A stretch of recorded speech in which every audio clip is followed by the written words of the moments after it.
God speaks to us in many different ways, and as I lay on what seemed to be my deathbed, about to give up, he sent just the right message. I'll never forget what he said. So we're starting this over again. My sister, I'm starting with this one. One of my favorites. Maya Daniel, My Life is in His Hands. To worry, and don't you be afraid. Joy comes in the morning. Troubles, they don't last always. For there's a friend named Jesus who will wipe your tears away. And if your heart is broken, just lift your hands and say, oh, I know that I can make it. I know that I can stand. No matter what may come my way, my life is in God's hands. So when your tests and trials, they just seem to get you down. So guys, I'm very sorry about that just now. All your friends and loved ones, this is new to me, and every day there's something new that I'm finding out. Just now I realize I have pressed the button. Jesus, trying to make the show a little more kids friendly, which causes us not to be able to comment. So now I know that. Just lift those hands. So welcome. Feel free to comment. Feel free to share the show. I know that I can stand. No matter what may come my way, my life is in your hands. With Jesus, I can take it.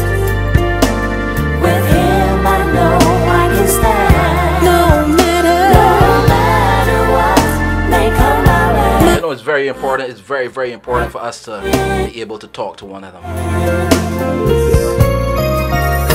So when your tests and trials, they may seem to weigh you down. So the chat is back on. If you want to have a conversation, feel free to do so. And love, I'll be monitoring the conversation. they are nowhere to be found. So we are back. Please share the show. Remember, there's a friend named Jesus who will wipe your tears away. And if your heart is broken, let me do this from the top again, man. Let me do this from the top because people know coming. People know coming, man. Different ways. And I want you guys to know that wherever you are, what seemed to your life is in His hands. Our life is in His hands. to give up, he sent. There's no giving up, no quitting. We're going to see ourselves through this. He said to He's going to see us through this. My sister turned on. We're going to come together and continue to connect in powerful ways You don't have, to assist each one of us through this. and don't you be afraid. Joy comes in the morning. Troubles, they don't last always. So let me say good morning to Cheryl King Edgar. Always a pleasure seeing you. Named Jesus. And guys, if you're there, just say hi to me, man. Say hi. I want to see who is there. And if your heart is broken, just lift your hands and say, oh, I know that I can make it. I know that I can stand. No matter what may come my way, my life is in God's hands. So when your tests and trials, they just seem to get you down, and all your friends and loved ones, they are nowhere to be found. Remember, there's a friend named Jesus who will wipe your tears away. And if your heart is broken, just lift those hands and say, So remember, 3 hours. I know that I can make it. 100% Bajan music. I know that I can stand. Bajan Gospel. No matter what may come my way. Diana Johnson, you're so welcome. Life is in your hands. With Jesus. With Jesus, I can take it. So yeah, Shirley can see everything now. Him I know. We're back up and we're running smooth. No matter. It was my mistake just now. May come my way. But you know we don't ever quit. Because our life is in his hands, you know. So when your tests and trials, they may seem to weigh you down, and all your friends and loved ones, they are nowhere to be found. Remember, Diana Johnson, it's a pleasure having you on the tree. friend named Jesus, who will wipe your tears away. And if your heart is Hope you're keeping yourself safe. just lift your head. You know New York is being hit pretty hard. I know that We lost a couple Bajans already in New York. I Make think we've lost about 5 or so already. I can stand. All you guys to do what you have to do. May come my way. Best way to practice social distancing is to stay at home. I believe so. God is We need to see all you after this is over, right? a very present help in trouble. Therefore will not we fear, though the earth be moved and though the waters roar and be troubled, though the mountains shake with the swelling thereof. God is in the midst of thee. Like a come back. Shall not Good morning to you, sir. God shall Thank you so much for sharing, man. right early. The Lord of hosts is with us. The God of Jacob is our refuge. Is in your hands. Yes, I can take it. with him. With him I know I can stand. No matter what may come my way. Mountains in my No way. matter what may come my way. Cannot see the light of day. May come my way. Storms of life are May come my way. safe in his arms, shelter from the storm. Everything in my spirit told me you need to bring this music to the people under the tree, man. My life is in This is the time for this kind of music here. hands. And I'm going to cover you all. Cover you in the blood.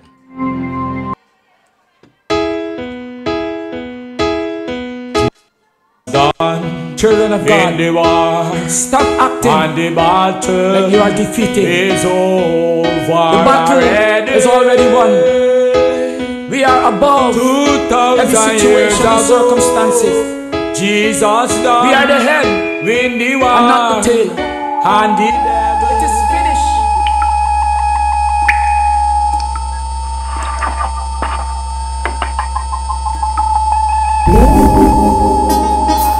There is nothing like the blood of Jesus. I using the blood. I using the blood. I using the blood.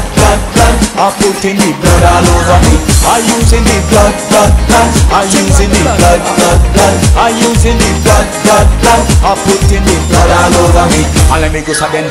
All over me, I'm putting it. All over me, I'm putting it. Blood of Jesus, I'm putting it. All over me, I'm putting it. All over me, I'm putting it. All over me, I'm putting it. Blood of Jesus, I'm putting it. Cover your family, cover your friends. The blood is me weapon. For real. Chase all the demons. Let's cover our country. The blood came and rescue me from all of me enemies. Heaven knows we need the The blood. weapon to chase all the demons. The blood came and rescue me from all of me enemies. And let me do that again, man. Let me bring that one from the top. This is the warrior. Like the blood of Jesus. I using the blood. I using the blood. I I using the blood, blood, blood. I putting the blood all over me.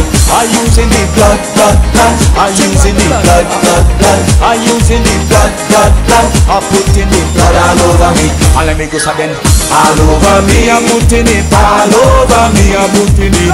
Blood of Jesus, I'm putting it all over me. I'm putting it all over me. I'm putting it all over me. I'm putting it. Blood of Jesus, I'm putting it all over me. The blood is me weapon, for real, we chase all the demon. The blood came and rescue me from all of me enemy.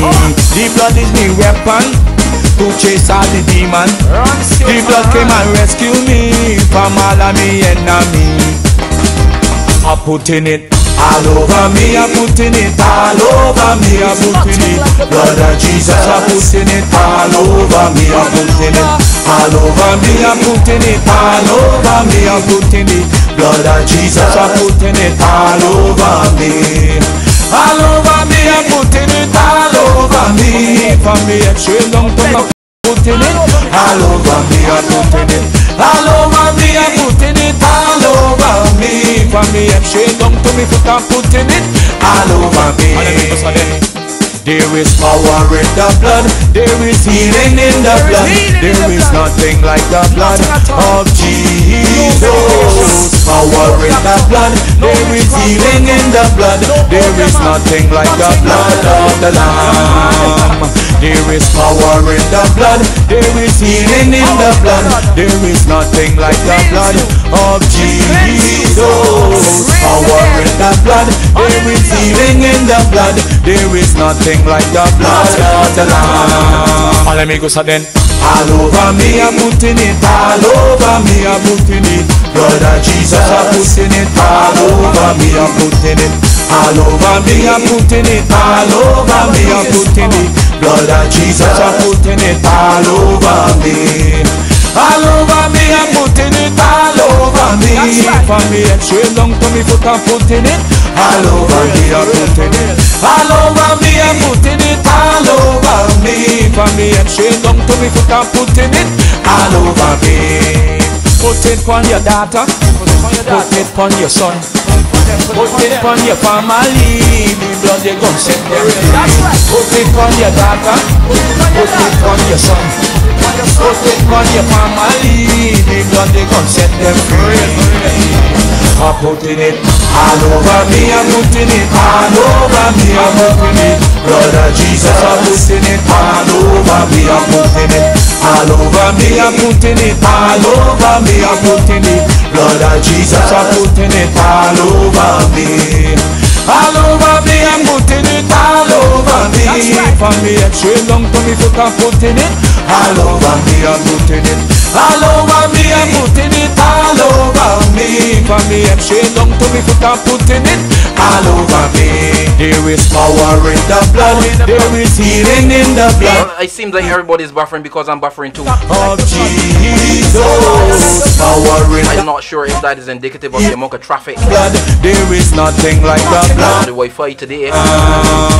There is power in the blood, I'm seeing that bufferation. in the blood Heaven knows we don't want that sufferation today. of Jesus. We rebuke the devil. We rebuke the devil in the name of the Lord, man. The blood, there is Tell Satan, go from wrong we here. There is nothing like the blood of the Lamb. People need to hear this. People need to hear this message, man. Sprinkle it, sprinkle it, Always sprinkle the blood. Sprinkle the blood. Sprinkle the blood. Sprinkle the blood. Sprinkle the blood. sprinkle the blood, sprinkle the blood on your husband, on your wife, sprinkle it, sprinkle it on your daughter, on your son, sprinkle it on your job, where you're working, sprinkle it around the church, inside the church, sprinkle it, sprinkle it.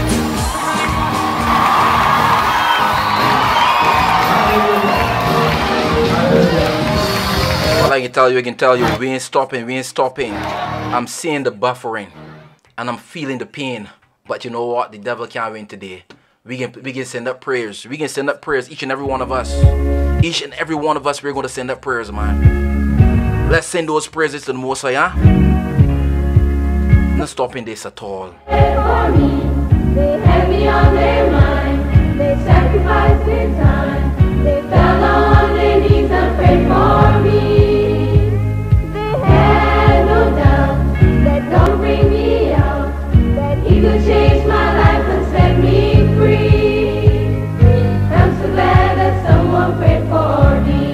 joining us, welcome. I was lost and alone in the cold dark world. No peace of mind, no good could I see. But little did I know I had a friend somewhere.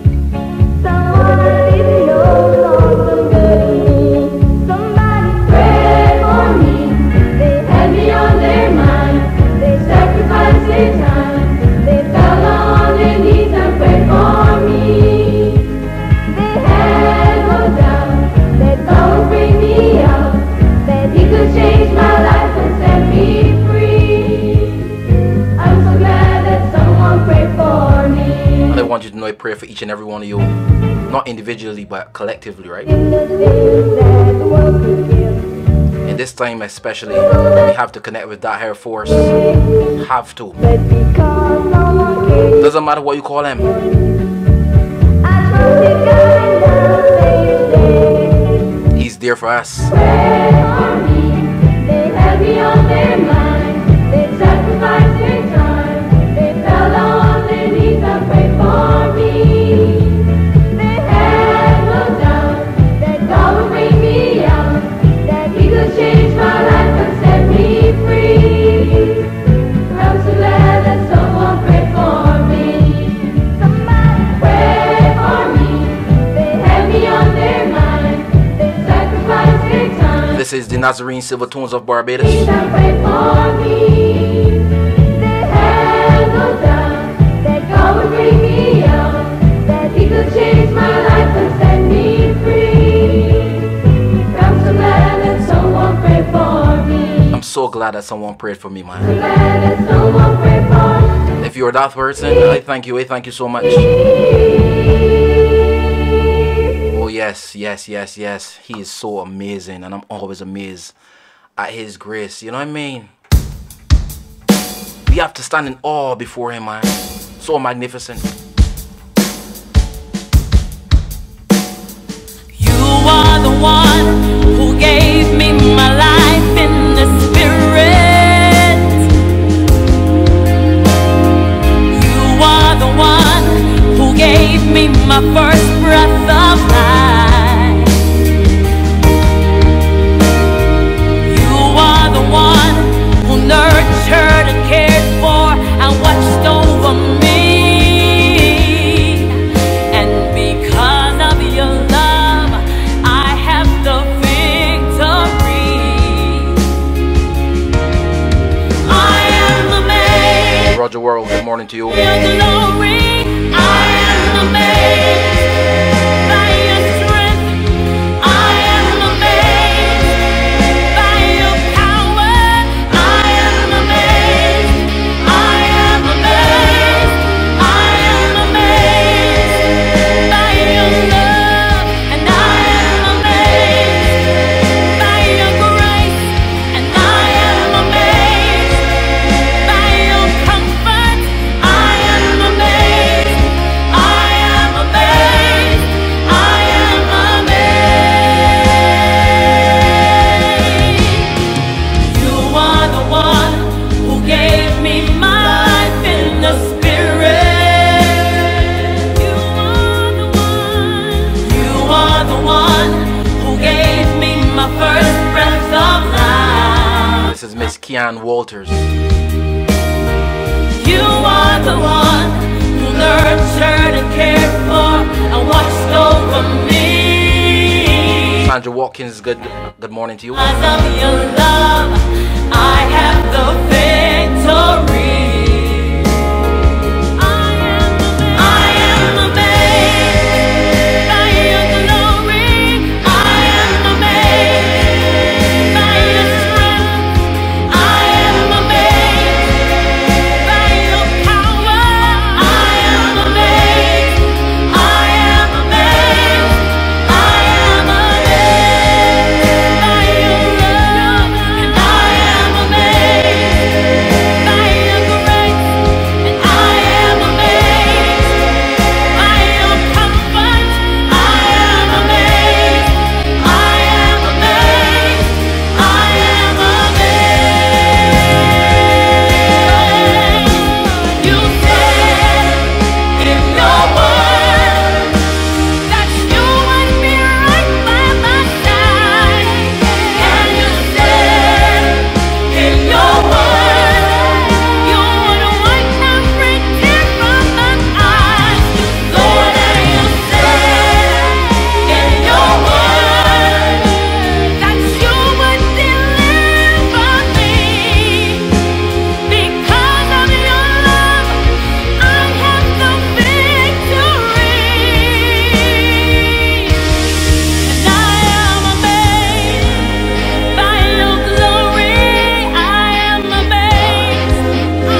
Kean Walters. Oh, what a beautiful song.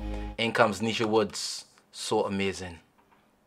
And his love is so amazing, guys. No need to fear in this time because I know that he's going to cover us. Yeah. And in comes the devil. When you think that, you know, you're making progress, I mean, even as it relates to the world and what we're going through now, you realize that the world seems to be going pretty good according to our clock. But in came the devil, man. Think he could stop this? Impossible, impossible. Nisha Woods from the top. So amazing. Oh, I love you, yes I do. Can't understand, oh God, the things you do. Jesus, your love's amazing. Oh yes, you give me purpose and you made me new. Sandra Watkins, good morning. I'm so accustomed to saying good afternoon and good night. Good morning to you, man. Welcome. I'm glad you're enjoying it.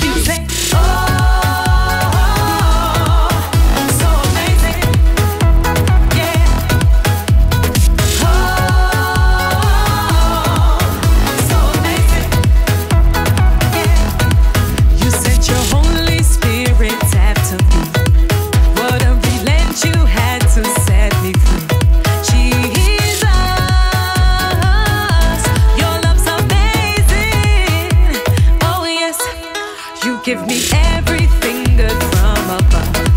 But most of all, oh Lord, you gave me love. Jesus,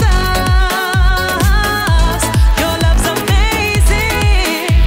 Oh yes, let me hear you say, oh, so amazing. Yeah. Oh, so amazing. Even when I'm faithless, you're so amazing, amazing. In the middle of my mess, you're so amazing, amazing. Cleanse me and erase my past. Now I am free at last. That's why I can't help but say, even when I'm faithless, you're so amazing, amazing. In the middle of my mess, you're so amazing, amazing. Cleanse me and erase my past. Now I am free at last. That's why I can't help but say, Jesus, you're so amazing. Oh yes, Jesus, you're so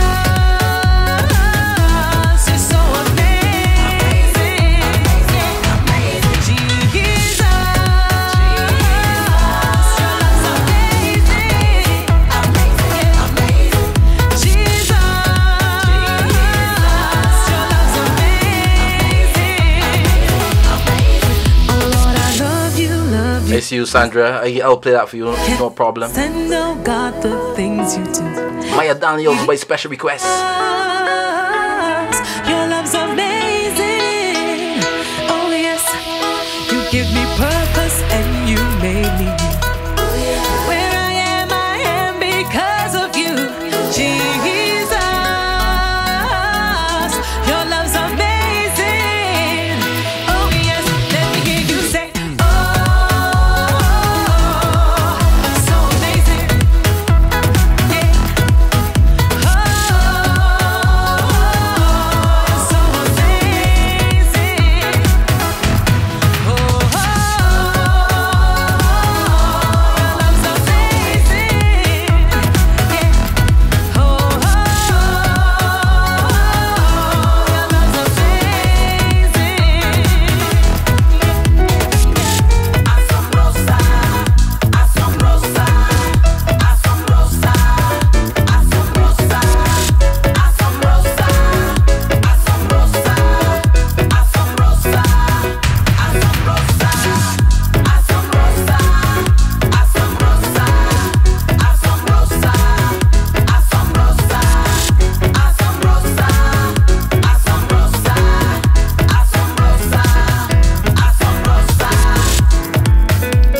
Good morning to you, Dawn.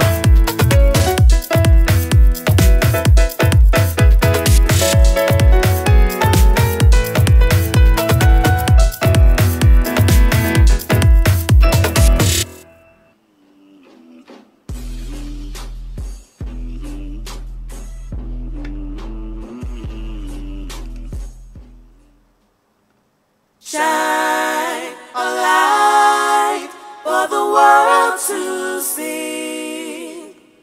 Sing a song to the rhythm of this beat. Share the word with the people that we need. I got that light. Show the world you got a light now. You got that light. Show the world you got a light now. I got that light inside of me.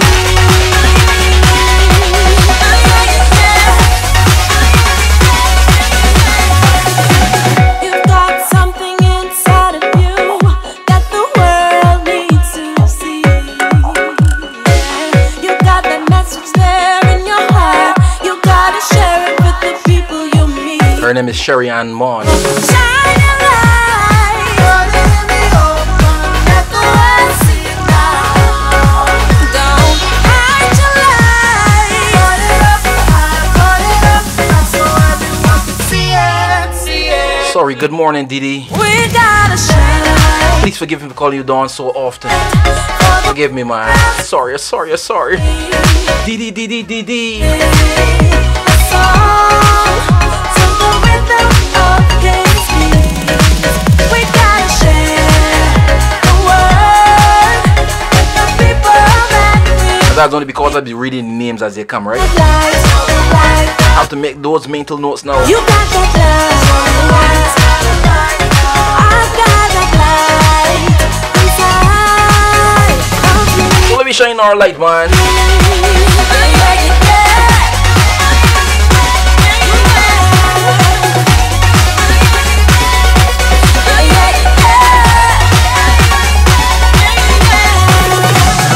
We won't conform, but we'll be transformed by the renewing of our minds.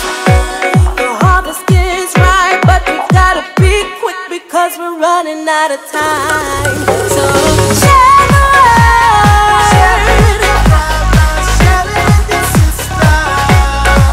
So shine a light. Yeah, Mike, so what you can do when you leave the show to run or to pilot while I go? Or actually, you know what? If I could find the link, I could run that right here. Actually, I think I should do that. So at 11 o'clock, we'll go to that feed of the PM and her address to the country. Let's see if I get that work out for sure. So you guys don't need to go anywhere. I can run it from here.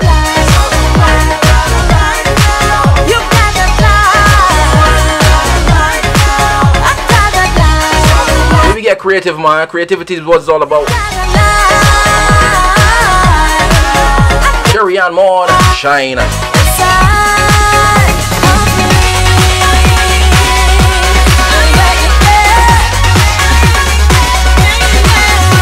I'm gonna bring you that news brief from the acting PM. You don't have to go anywhere. I'll do it from right here. We can hear it together.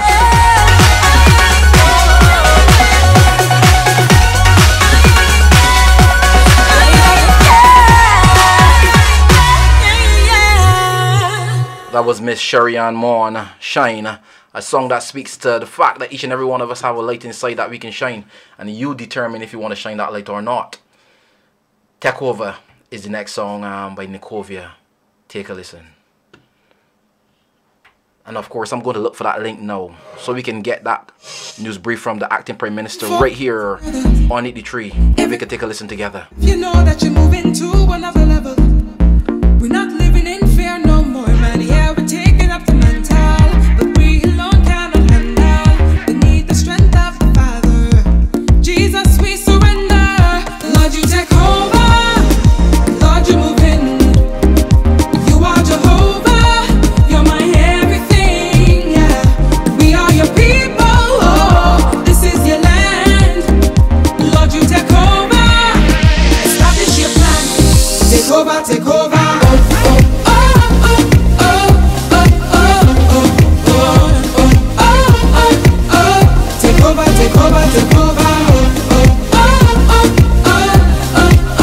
So guys, I have the feed. At 11 o'clock, we go over to Father, help us be one of our local stations. Gotta seek And we it pick up that feed. every single day without And you. we're taking the address by the And living acting Prime Minister.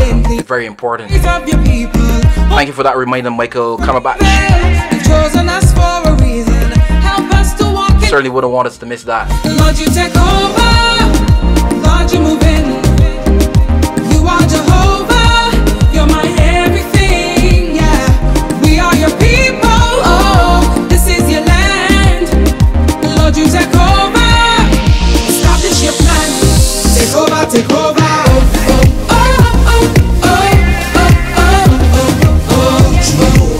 So guys, remember you don't have to go anywhere. 11 o'clock. 11 o'clock sharp.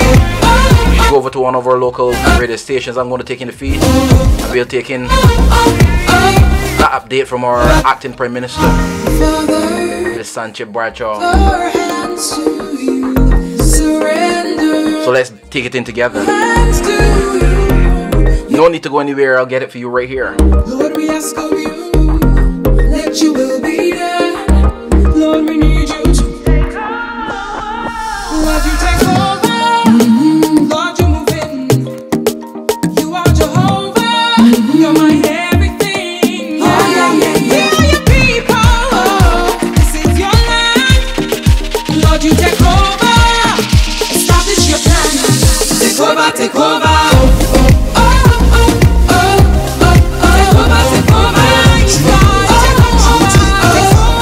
Sometimes that's all we need to do. Ask the Lord to take over. Sometimes in our flesh, we think we can do everything. We think we can handle everything. But sometimes you just gonna need to ask the Master to take over. You know what I mean? Let your will be done. Especially in this time, man.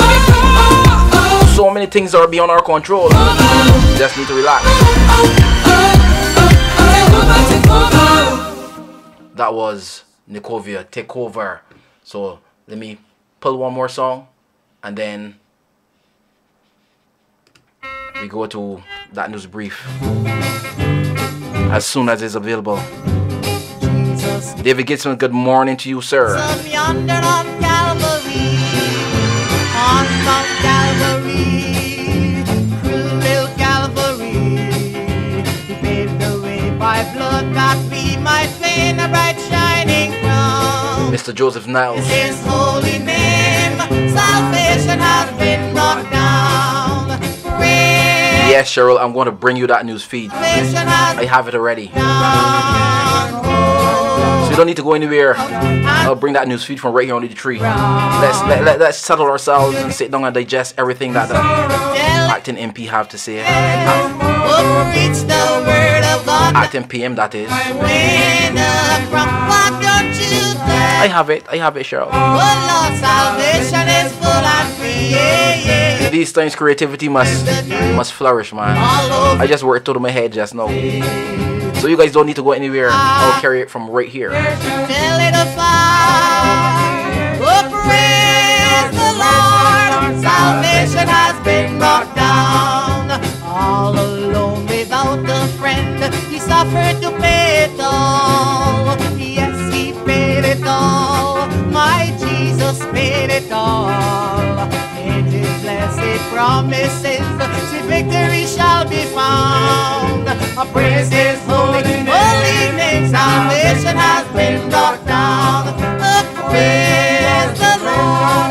Salvation has been brought down. Oh, one shout and tell it the world around.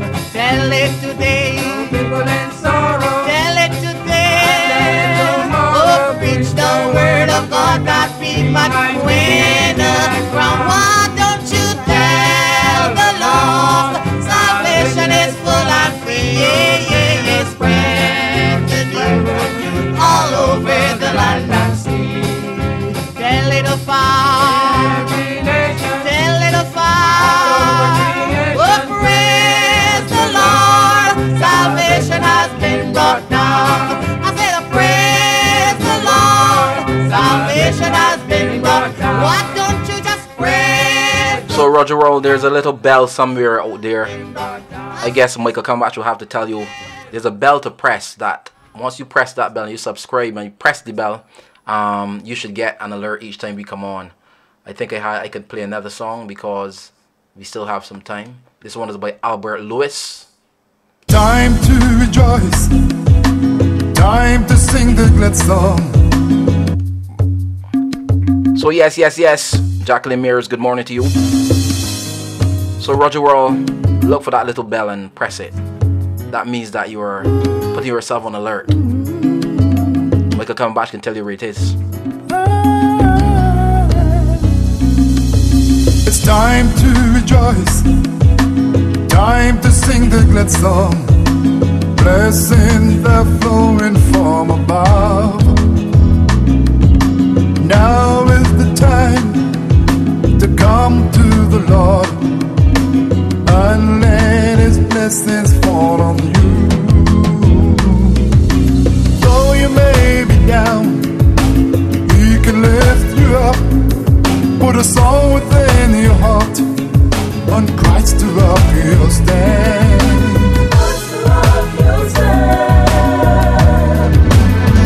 The latter rain is falling. Come and receive a blessing.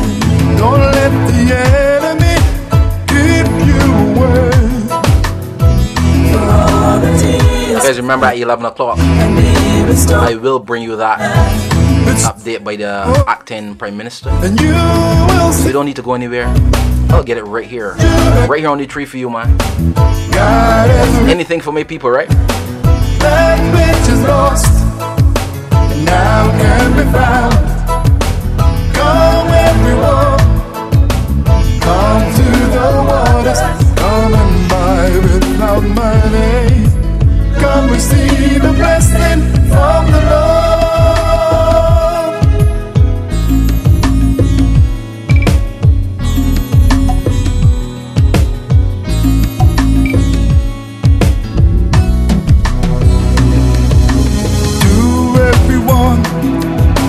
I would like to say, God has restored your mind this day. You're no longer down, but abounding in joy. For the joy of the Lord, it is your strength. Miss Jacqueline Mears. Let the enemy know your joy has been restored, and everything is taken shall be given back to you. Given back to you. The latter rain is falling. Come and receive a blessing. Don't let the enemy keep you away. For all that He has stolen can be restored this moment. It's time to sow your seed, and you will see. It's Jubilee. God is restoring that which is lost, now can be found. Come everyone, come to the Mr. Gabriel Charles. and buy without money. Good morning to you, sir. Come receive Guys, just remember coming up at 11 o'clock. the Lord. You don't need to go anywhere. I'm going to take up a feed from Starcom Network. Now in this moment, 92.9 FM. Bring you that update from our acting Prime Minister. Come and receive a blessing. We don't want any of you to miss that. I won't want you to leave here either. all and So God thank you for joining me. Share the show, please. Receive a blessing. God is restoring. The latter rain is falling. Come and receive a blessing. don't let the enemy keep you away. For all that He has stolen. We can continue to denounce the enemy, man. Satan cannot win this battle at all. Can't win it. You will see. When there's people like me and you out here, we can do everything in our power to ensure that whatever walls he put up must crumble, have to crumble. Now can be found. Come everyone, come to the waters, come and buy without money. Come receive a blessing from the Lord. See the blessing. I believe comes Albert Lewis again. He is the Son of God. That's the title of the song. The crucified, the Prince of Peace. Yes, they hung him on a tree. The people didn't believe that he was God's only son, sent from on high. Guys, remember, you don't have to go anywhere. I'm going to bring you that news brief. It's my duty and my pleasure to do it for you. Thereafter, we will resume our normal schedule. How you like my song, good? Then the crucified man. He is the Son of God, the only one sent from on high. God's only Son gave his life that you might be redeemed from the curse of sin, from the chains that bind your soul in darkness.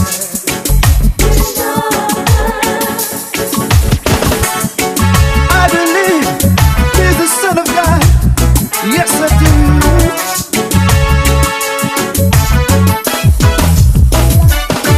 The Son who came to earth to die, came to save his people from the sins, the Savior of all mankind. God with us, Son of righteousness, and he lives. So let's go over to and pick up one of the stations of Starcom Network so we can get this news brief by the acting Prime Minister. So here we go, guys. Things that wouldn't spoil and set them aside. You can cook some rice, you can freeze it, you can make a dish and you can freeze it, so that if it's coming up at 11 o'clock, right? Difficult time come, we wouldn't be in the... We will resume after this. That we have seen even outside of the crucial times. So I've been doing the preparation for my family, my friends, my clients. The families have really been taking time to prepare them for where we are at. Yeah, I too would like to mirror the comments from Mary. Most of the healthcare professionals, and not just nurses, because we must remember that the other team members, the other members of the team, we have gone ahead and done something similar to what she has just mentioned as well. And again, we appreciate the efforts from the various health sectors and the authorities to accommodate the healthcare professionals where necessary. Okay. All right, ladies. Well, we are at 11 o'clock, and as you know, we're going over to the acting Prime Minister shortly. And I want to thank you so much for participating in the program this morning and for agreeing to give a special focus on the excellent work that you have been doing, both in the community and also at the center in Enmore. So I've had for the last hour on the phone Senior Nurse Mary Thompson and Senior Nurse Glendora Seal, both of whom participated in this morning's program and took your call. So ladies, again, I want to thank you on behalf of all Barbadians and certainly the Brass Tacks family for the excellent frontline work that you're doing. As I said, you are ultimately in the trenches of this war, and we appreciate the battle that you're fighting on our behalf. Continue to be safe, ladies, and hopefully the next time we chat, it can be to report that we are over this thing and that you guys can be celebrated in the way that you should. Thanks so much. Appreciate you having us. Okay. Thank you, Peter. My pleasure. Okay, we await advice to go over to the Prime Minister, acting Prime Minister. So while we are doing that, I think we can continue to take calls, John? Yeah, we continue to take calls until we are advised to go over. Good morning and welcome. Morning, Peter. Hi, morning. How you doing? Good. I trust that you are safe with your family and your friends. So I guess I can hold on also, and I will check back there very, very soon, just to ensure that, you know, we don't miss that. Actually, I should let it run because I expect Starcom to go over to the acting Prime Minister very soon. So let's just Let me just chill with them for a while, and then we'll get back to our normal schedule. Again, thank you for joining us. Even before the decisions were made public, the government of Barbados and its social partnership had already initiated discussions to develop a system that would meet the socio-economic needs and of access of our people to necessary supplies, while at the same time observing the public health protocols that have been put in place to contain the spread of COVID-19. In an effort to ensure that all Barbadians, but particularly the most vulnerable, have access to food supplies during the 24-hour curfew period, a new regime has been developed to take effect from tomorrow, Wednesday, the 8th of April, 2020. This regime is based on extensive consultation between representatives of the Cabinet of Barbados, the Barbados Private Sector Association, and the Barbados Chamber of Commerce and Industry, under my chairmanship and with the input of Prime Minister Mia Amor-Maudsley. This new arrangement will run for the duration of the current curfew period and will be strictly enforced to ensure that we do not compromise the protocols that have already been put in place across the country to halt the spread of COVID-19. However, it will be subject to constant review and, if necessary, alteration, given the fluidity of the circumstances and the ongoing COVID-19 response. From 9 a.m. tomorrow, April 8th, 2020, Barbadians in urgent need of groceries will be able to order them from supermarkets through a number of options. However, there will be no in-supermarket shopping.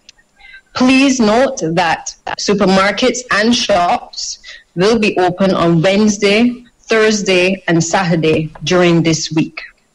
Orders will be taken by the individual participating supermarkets via websites, telephone call-ins, WhatsApps, or email. Payments for these orders will be accepted through cash, debit, or credit cards.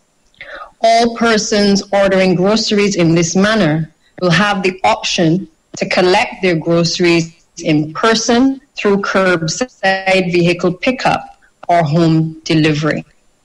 Where shoppers choose to pick up their orders in person, they will be given specific collection times to reduce the risk of large gatherings that would contravene the requirement for physical distancing.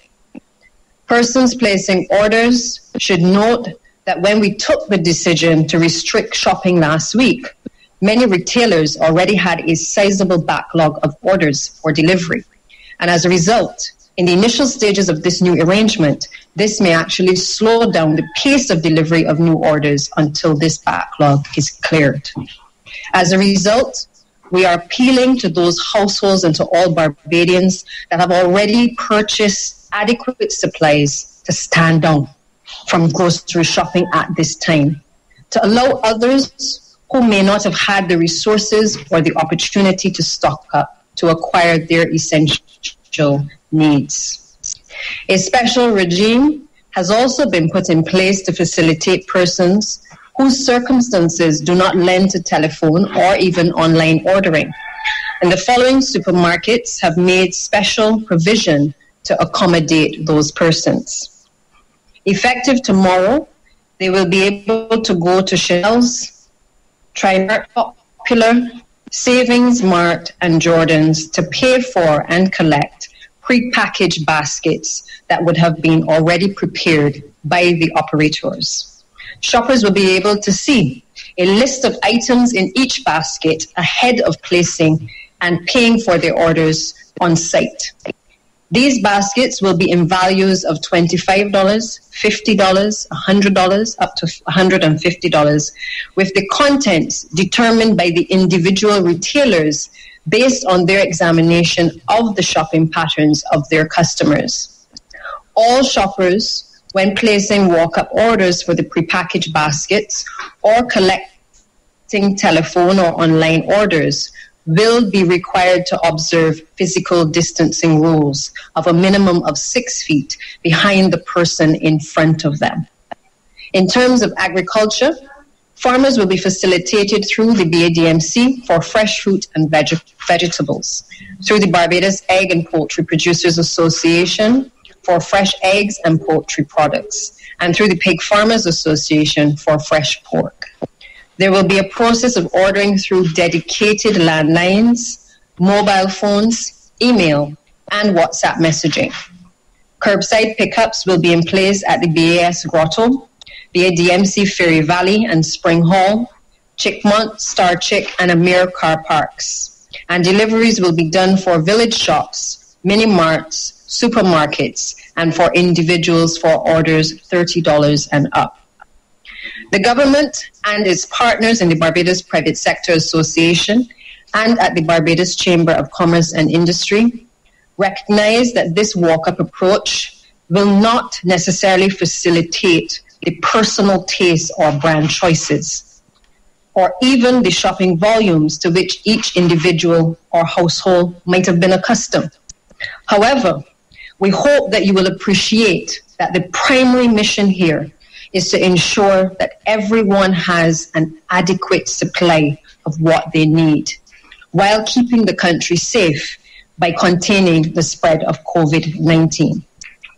In the meantime, distributors have committed to ensuring that our village shops are kept restocked so that Barbadians, including some of the most vulnerable individuals and families who rely on these outlets, have constant access to get what they need. In the case of those village shops that have already morphed into community mini-marts over the years, but which are still largely one or two person operations that are vital in their communities and do not have the capacity to facilitate online ordering or prepackaged baskets, we have made an additional concession. Those neighborhood mini-marts will now be permitted to take orders or open their doors to facilitate the dispatch of specific orders or prepackaged groceries like those being offered by the large supermarkets. In all instances, strict adherence to physical distancing rules must be maintained. Further exemptions in this regard for mini-marts will be processed by the Office of the Prime Minister on a case-by-case basis. Barbadians, residents, let me reiterate that there is no perfect formula for confronting the challenges that this pandemic has presented.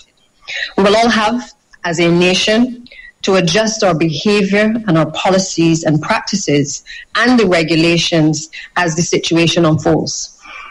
I remind you of the reason for these very unusual they're doing a wonderful job, and it has to do with the emergence, the prevalence. For a country who depends on tourism, I think this thing was very badly handled initially. The government would like to thank all of the people of Barbados for their patience, their understanding, and their compliance during this period of when the time this thing came to the fore, and that did not happen. All Barbadians and residents. Not sure exactly what happened there, but I started getting two streams coming in there. But I guess we got the bulk of it. That's unfortunate. Not sure what happened there just now. Let me just log back on again and see if I could pick back up the if I could pick it back up again. But not sure what happened there just now at all.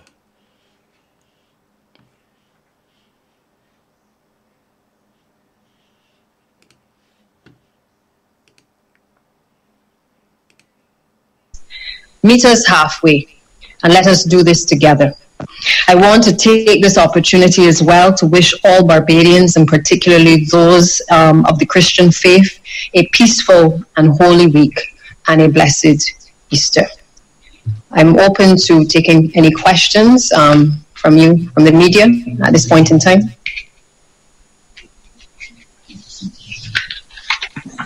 Yes, ma'am. Ian Bourne, BajanReporter.com and CETA Radio 90.1 FM. While we're glad to hear about the revision towards shopping, it also begs the question, what is going to happen with those who wish to pay by card to minimize COVID-19 presence? At the moment, all ATMs across the island do not allow for deposits. I spoke with a member of the banking community this weekend they were suggesting that they were following directives from government. Will this be reviewed under the social partnership? Because people can't shop if they can't deposit. And I know for a fact that there are a number of viewers out there that have received their 2016 tax rebates in the form of a check. I know that those discussions came up in the course of our negotiations. We've been in discussions with sector and the necessary to facilitate those persons who require to make the necessary deposits. I think you would appreciate that we've been dealing as a various entities, their challenges in being able to have that facilitated. We have been responding directly. And I would like to follow up too, based on the fact that there's going to be some form of cash payments. Is there any consideration being given that cashiers there may be legislation that might be necessary for some form of hazard allowance? I know that there are perspex screens, but that's only sort of like, if you will. They're frontline workers just as much as police or the nurses. We've indicated to all of the persons in the private, all of the supermarkets, that they can take the necessary precautions to provide the respective workers with certainly cloth masks. We've said before that we are permitting the use of masks for those individuals. We've reserved the N95 for the frontline workers. We will, and we have asked them to take the necessary precautions to protect persons, which is why we've insisted equally on the social distancing. And we've been on a lot of discussions with even the police force as well as the various retailers to ensure that those protocols are put in place outside of the premise, because for the most part many of the operators have actually been compliant inside of the supermarkets, but we've had to do a lot of logistical arrangements to be able to ensure that that social distancing continues on the outside, because our priority is first and foremost to ensure that our workers are protected. Good morning, Prime Minister. Sorry, Ian, go ahead. Go ahead, Ian. All right. My last thing, you mentioned that there might be a chance of revision. Will this then be the revision extended to hardware stores for people that may need to conduct a home repair during this period? At this stage, we've asked for it to be limited to grocery shopping primarily. As I would have said before, we're asking people to understand that this is not business as usual, and really we don't want to have, to put more pressure on the supermarkets than are necessary at this stage. So we have asked that they limit it to grocery shopping to avoid the congestion and the unnecessary list that may be submitted for persons to order. And I think Barbadians appreciate this is not something that is going to continue indefinitely, but we're asking you really to only try to get essential items at this time to avoid a backlog and a congestion at the supermarkets. Though there are many people who already have things, we're saying to you, if you already have and you've already stocked up and you believe that you can continue to work with the things that you have, allow the persons who did not get the opportunity to get a few essential items to do so in the coming days. Okay, so we're asking for Barbadians to be reasonable. Good morning, Acting Prime Minister. Barry Allen here from the Nation newspaper. Has the retail sector given government any assurance that private security, or any kind of security for that matter, will be provided on their premises now that this particular regime has started? You would remember that all last week the Attorney General said that the responsibility for keeping the physical distancing in place lies with supermarkets and with stores. What is the position on that now? I think it's fair to say that the first responsibility is at the supermarket owners. However, in our discussions, the issue of security is a concern to both the supermarket owners as well as the government. And we've given the assurance through the Office of the Attorney General that we will do all within our power to deploy the necessary resources to be able to help facilitate and to ensure that we do not have a repeat of what happened. I think that, again, we're appealing to Barbadians to please respect the whole issue of social distancing and physical distancing. There will be those provisions in place from tomorrow to ensure that persons abide by those rules and those regulations. And we're asking for your compliance at every step of the way to ensure that we do not have a repeat of what would have happened last week Friday. And Minister, can we expect to see members of the Royal Barbados Police Force present at most of the major supermarkets and stores tomorrow? Yes, most definitely. The Royal Barbados Police Force, as I said, through the Office of the Attorney General, are on board. They were actually in one of the calls with the retailers, so they understand the concerns and even in some cases the hesitation that may have been expressed initially. But we have been asking them to submit their site plans.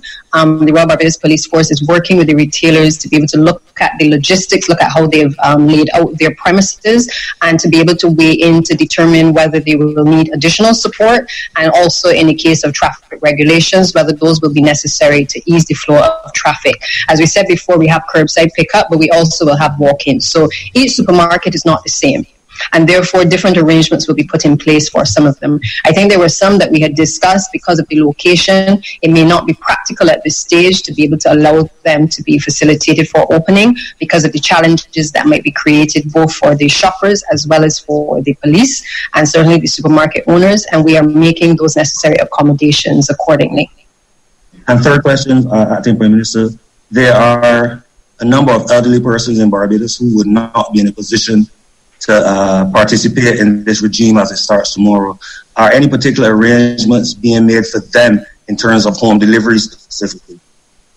Well, I think you may be aware that a number of the supermarket chains already provide delivery service to the elderly. We've set up the hotline, and through the welfare department, I know that we've already been receiving calls, and those persons will be facilitated through the hotline, as well as through the supermarkets, and that's why we've specifically set up the facility to allow the continued delivery services across the country.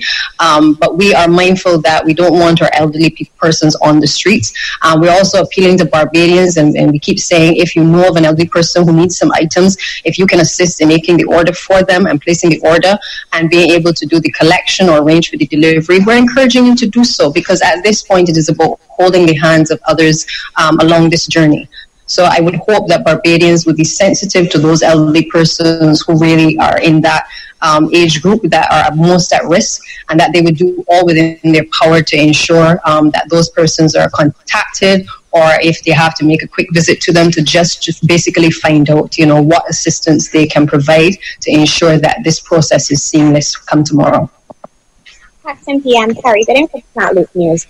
With regards to the small business owners, is there any way that we can give some incentives? Persons are saying that they would like to ease the burden on the supermarkets by going to the mini-mart, but the mini-mart price is not comparable in some instances. Sometimes you go to the supermarket, it's $4 for lunch, and you go to the mini-mart, it's $6. Can anything be done? Well, we've spoken to the distributors, and I think that they are sensitive in these times to a number of the issues. I believe that they're in discussions with looking at if there can be different pricing arrangements. But I believe that that is a negotiation that is ongoing. And I think based on the situation, as I said, it's not business as usual. And I think consideration will be given to taking a different approach in the circumstances. Okay, just one other question. I know that post offices are open for the welfare checks and the pension checks. Can some of the mini-marts or supermarkets accept them as well? I didn't hear the last question. Can any of these supermarkets or mini-marts accept the checks if the person didn't get to go to the post office with their welfare or pension check? Yes, to the best of my knowledge, they are facilitating that method as well, because we are mindful that some people would not have been able to cash their checks on Friday. And again, those are the persons really that we're honestly trying to target with this measure, because we know that they're persons who shop day by day, in terms of having certain income to be able to buy a few groceries. Those are the persons that we believe, have the greatest need right now. And even in how we have looked at the basket of items that are available, we've taken into account that there are people who will need a few items to just top up what they may have in their house.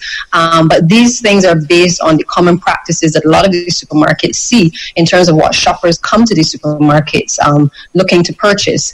As I said before, it is not going to be a case of that you have the opportunity to pick and choose necessarily what you want. The potatoes may not be the size that you may want, or it may not be the type of brand of butter that you may be familiar with, but we're asking you to appreciate that in this environment, and in this environment only, we are trying our best to just get the basic and essential items to the people who need it most, first and foremost. And therefore, we ask Barbadians to just work with us to understand the limitations, but, just understand that this situation is really just for a time. Good morning, Acting Prime Minister Sharika Griffith from the Caribbean Broadcasting Corporation. Given that supermarkets are reopening tomorrow, have the staff been given the necessary passes to ensure they don't encounter any problems with the police when they're moving to and fro? I must tell you, there's no perfect system of issuing passes. We've had some complications initially, and those are always expected in a situation where you're relying on technology. We have been able to rectify, for the most part, a number of the requests that have been made. We've had additional staff put on working through the night. We had a shift that came on at 12 o'clock this morning, trying their best to get the number of passes to all of the persons who have requested. Is it a perfect system? It is not a perfect system, but we have made the necessary we've had a necessary conversation rather with the Attorney General, and we've indicated to the police obviously that we're trying to get the passes out. We've spoken to the retailers, but for the most part we have had a lot of the passes distributed to the respective supermarkets, distributors and retailers. Prime Minister Keith Goddard, Voice of Barbados. Mr. Carter did express some concern about persons still not adhering to the restrictions. How would you assess the monitoring and the enforcement? And could we see stronger measures being put in place to ensure greater compliance with the restrictions? Yeah, I think it is fair to say that, I drive on the road as well. I've seen a number of cars on the road that probably should not be on the road. The Royal Barbados Police Force was asked, particularly in the early stages, to work with Barbadians, and we've asked Barbadians to work with them as well. It is not our desire at this time to clutter the work of the police. It is not our desire to lock up people, as some may think. It is our desire to appeal to the good sense and judgment of Barbadians. If you do not have to leave home, unless it is for the essential services, we're simply asking you not to leave home for any other purpose that has not been designated. And we ask you to use your discretion. But I have asked Minister Carter as well, desire to be here as well. So if there are any questions related to those specific things, I think I can ask him to weigh in at this point in time. One more question. Madam Prime Minister. Madam Prime Minister. Let Carter join. If you want to ask your question first. It's just going to be very quick. Based on the shopping that you listed, gas stations are for filling up and for phone top-up only. But is there any consideration to let them have pre-packaged baskets like Popular and Trimart and Chanel, etc.? Pre-packaged baskets for top-ups? Yeah, gas stations are only for refueling or for phone top-ups at the moment. Has any consideration been given for them to have prepaid baskets like the ones you mentioned, Jordans, Trimart, Chanel, etc.? No, Ian, at this stage, we've not given consideration to that. I think we're going to work with what we have announced today, and we have limited the traffic in the gas stations specifically to top-ups at this stage, and also for persons frequenting to be able to refill.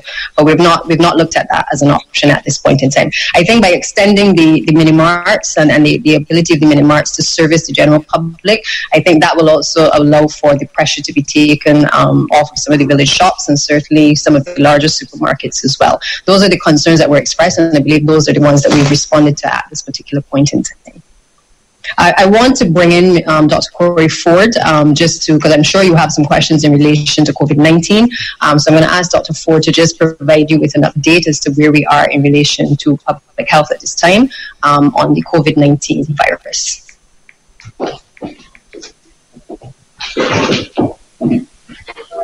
Good morning. It is with great regret at this point that I announce the death of the third patient with COVID disease. This is a 95-year-old male who presented us quite late and had been extremely unwell up to this point. He died at the wee hours this morning at 3 a.m. And to give you a further update on our numbers, as of now, in isolation, we have 53 patients at our isolation centers across the country. We expect 3 further admissions today from our cases identified last night. At the Paragon Isolation Center, we have 17 persons, of which there are 8 females and 9 males, and they are all stable. Quite good for us is that we have 2 of these individuals screening negative on their screens as of last night. They require now 1 more screen of negativity for release from isolation. At our second campus, at our Enmore facility, We have 3 patients who are currently ventilated. All 3 of them are critically ill at this point, with one male, a 52-year-old male, remaining extremely ill at this point, and his situation is complicated by diabetes. At our 3rd campus, our Blackman and Gallup isolation facility, we have 29 patients. There are 16 females and 13 males. 4 of these individuals remain in our more high dependency area, and all of them their age ranges there are between 60 and 80 years of age. Most interestingly, in results from yesterday on our patients under isolation, we still have, at this point, we have discharged 6 patients, and we have 3 negative pending results, which will allow for 3 further persons to remove from isolation. The healthcare staff at the institution continue to work extremely hard in providing care to all patients diagnosed with COVID-19 disease, and we will put our great effort to make sure that every single Barbadian has the best healthcare provided with regards to COVID-19 disease. Thank you. Dr. Ford, don't leave that question. Barry Allen from the Nation here. Can you give us an idea of how many patients at this stage need ventilation and what position the country is in terms of ventilating? How many more, if it becomes necessary? I think the figures were given in the last news conference by the Minister of Health as the amount of ventilators on island. But what I will speak to is that we only have at this point 3 persons on ventilators at this point, and all 3 remain critically ill. We have the capacity, of course, to extend the ventilator capacity if we require at this point. Dr. Ford, I wanted to know if the current statistics as they are, do they suggest that there is community transference? I remember Dr. Best was very concerned that there is that very real possibility. It just has not shown up in contact tracing as yet. That was the last time he said so. Okay, great question. At this point, we still have no clear evidence of community transmission. This is an investigative process, so every time we find a new case, what we do is we go out to ensure that we can contact trace that particular individual. Classical example is the one I mentioned earlier, the patient who died last night, who was 95 years of age. We were able to contact trace him back to his daughter who came back from the US, and she's also now currently in isolation. She's our one admission free yesterday, and she's actually quite well at this point in the less high dependency area of the isolation. So the contact tracing continues across the country. I think the curfew which was put in place by the government quite easily allow us to transverse through the community to try to find any individuals of concern. But at this point, we have no clear evidence of the sort of ravaging spread of COVID-19 throughout the community. I will maintain that statement in saying that the majority of our people which we found so far have been linked to people who, Barbadians, for most part, who have traveled overseas within that period between the 15th of March to present, until we have put the provisions in place for quarantine when people arrive. Dr. Ford. Dr. Best, I'm not sure if you mentioned just now, but can you give us clarity on the total number of cases that we have right now? I'm not sure if you mentioned. There are 53 people currently in isolation. However, we expect 3 further admissions today based on our positive results last night. Okay, Dr. Ford. You said at Enmore we have 3 patients who are ventilated. You highlighted one 52-year-old male. The other 2 patients are what ages and what sexes? Okay, so the other 2 patients, there are 2 females. One is 78 years of age, and the other female is 56 years of age. And all these patients all have serious comorbidities, especially the young male who's extremely ill. Dr. Ford, during the press conference on Sunday, Dr. Beth had indicated that you were still trying to trace the source of infection for 3 people. Have you made any progress in that regard? Every day there's progress, and I think part of that progress in finding cases we allows us to first find that key individual, and we've been able to trace at least in one for the individual the point contact, the initial contact, the index case as we call it in the outbreak. But we're still doing further investigations. For each case, it requires a sort of expanded screening process, which happens on a day-to-day basis by the community-based teams, which have been working. I would tell you they've been working extremely hard on a day-to-day basis in the community in doing contact tracing. I think I will even go as far as to say that I think in us and that search to find any evidence of community spread, what we have really done is gone into the community. If people call even with symptoms which may or may not even sound like COVID, we will do the testing, because I think at this stage of the outbreak, our predominant aim is to try to establish if there's any community spread. And I think I need to home you in on that. That's our particular goal at this point, to find that case or cases which we cannot find the index case for. And that needs to be made very clear at this point. And Dr. Ford, what is our total test count at the moment? And how many tests do we have at our disposal? Since we seem to be doing quite a bit of testing in the last few days. We're doing quite a bit of testing. I don't have the numbers for you, but I can tell you when we compare to our Caribbean colleagues in terms of number of tests, we are far and above in terms of the number of tests which are being done. I can't give you an actual figure at this point. Yeah, the figure. Okay.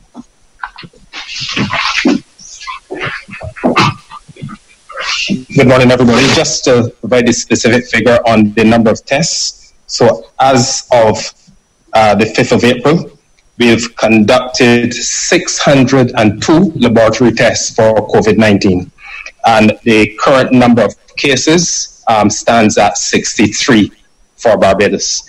As Dr. Ford was indicating just now, the number of tests, or the proportion of tests per 1,000 of the population in Barbados, is significantly higher than many of our Caribbean neighbors, and in fact, many international countries.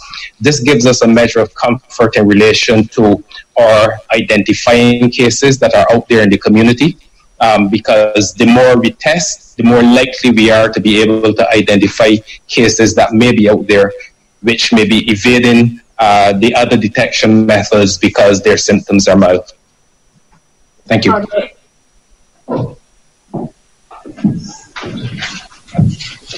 Thank you for returning, Acting Prime Minister. I do have a question for you regarding the overall COVID-19 situation. The Acting Chief Medical Officer, Dr. Best, has said on more than one occasion that the trend they continue to see is that majority of our infections would have been generated from outside of the country. And my question for you in light of this is, in hindsight, does the Cabinet of Barbados or the government of Barbados have any remorse or any regret having not closed its borders to commercial traffic, specifically not traffic of cargo that would have allowed medical equipment or other equipment in?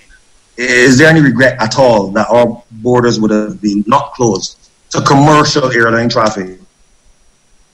Okay, thank you. I can't say that there's a regret. I think you have to deal with the situation as the situation has confronted us. We had a number of persons, and I think the cases have reflected a number of Barbadians also had gone outside of Barbados and returned to Barbados. If you're saying that we should have closed our borders to Barbadians returning home, well, I think that is a matter of your personal opinion. But I believe that we tried to accommodate as best as we could persons returning to Barbados. We put in place all of the necessary mechanisms based on the data and the evidence available to us at the time. It was not therefore necessary at the time for us to be able to have such drastic measures. As you would see across the world, and certainly in Barbados, a number of the flights have pretty much cancelled. And right now we are at the position where our borders pretty much are closed to those particular passengers. So I don't think there's a regret on the Barbados government's part. As I said, we have been guided from the outset of this based on the medical evidence. I think the other thing you have to realize is that Barbados, perhaps better than some of its counterparts in the rest of the region, not only have the adequate supply supply of our public health officers and the particular expertise that they bring to the table. But we have been in communication with our international partners. They have also guided the process. We are very fortunate in Barbados that we have the number of hospitals and the number of the polyclinics that we do servicing the public of Barbados. We are very ahead in terms of what we have. And I think you would also be aware that the Prime Minister would have made an early decision in terms of the Harrison Point facility, which I can say to you has been handed over to the Queen Elizabeth Hospital yesterday. Not the official handover, but in terms of the construction, that has been handed over, and the QEH is in the process of getting that off the ground. We've brought in the Cuban nurses, the specialists are here on island to assist the medical professionals. We believe we have been in a position where we've been readying Barbados for these things, and we had to take measures based on where we were. We are not like the other islands, and I think Barbadians need to appreciate that. Barbados is very sophisticated in its handling of these measures, and in particularly in the healthcare sector. We are pretty off much better than a lot of other places. So no regrets at this stage from the Barbados government. I'll talk about Minister. And now for Health and the Barbados Advocate. You noted that the post offices are open this week, Wednesday and Thursday. Is there any indication that they'll be open next week as well, in case persons are not able to get those pension checks and welfare checks cashed this week? My second question to you also is in relation to Barbadians who have returned home that are supposed to more or less self-quarantine. Are you checking on those persons on a regular basis to make sure they're doing what they're expected to do, and also to ensure that they are more or less healthy or continue to be healthy? I can allow Dr. Ford to speak to the checks that have been made in relation to persons who have come into the island, and we've been appealing to people to be obviously following the protocols that have been set out. I know that we've ramped up resources at the hospital to allow for additional persons to assist with the tracing mechanisms, but I'll ask Dr. Best to just weigh in, just to give any more information at this stage.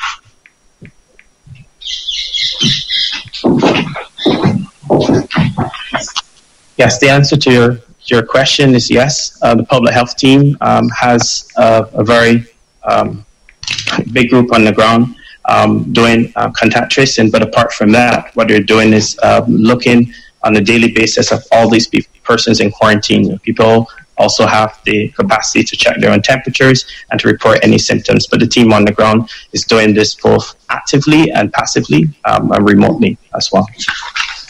Thank you. Dr. Ford, question for you. What is the procedure after a person is discharged from isolation? The person who tests negative twice. Right. So, person who tests negative twice, as by international guidance, is clear of COVID virus disease.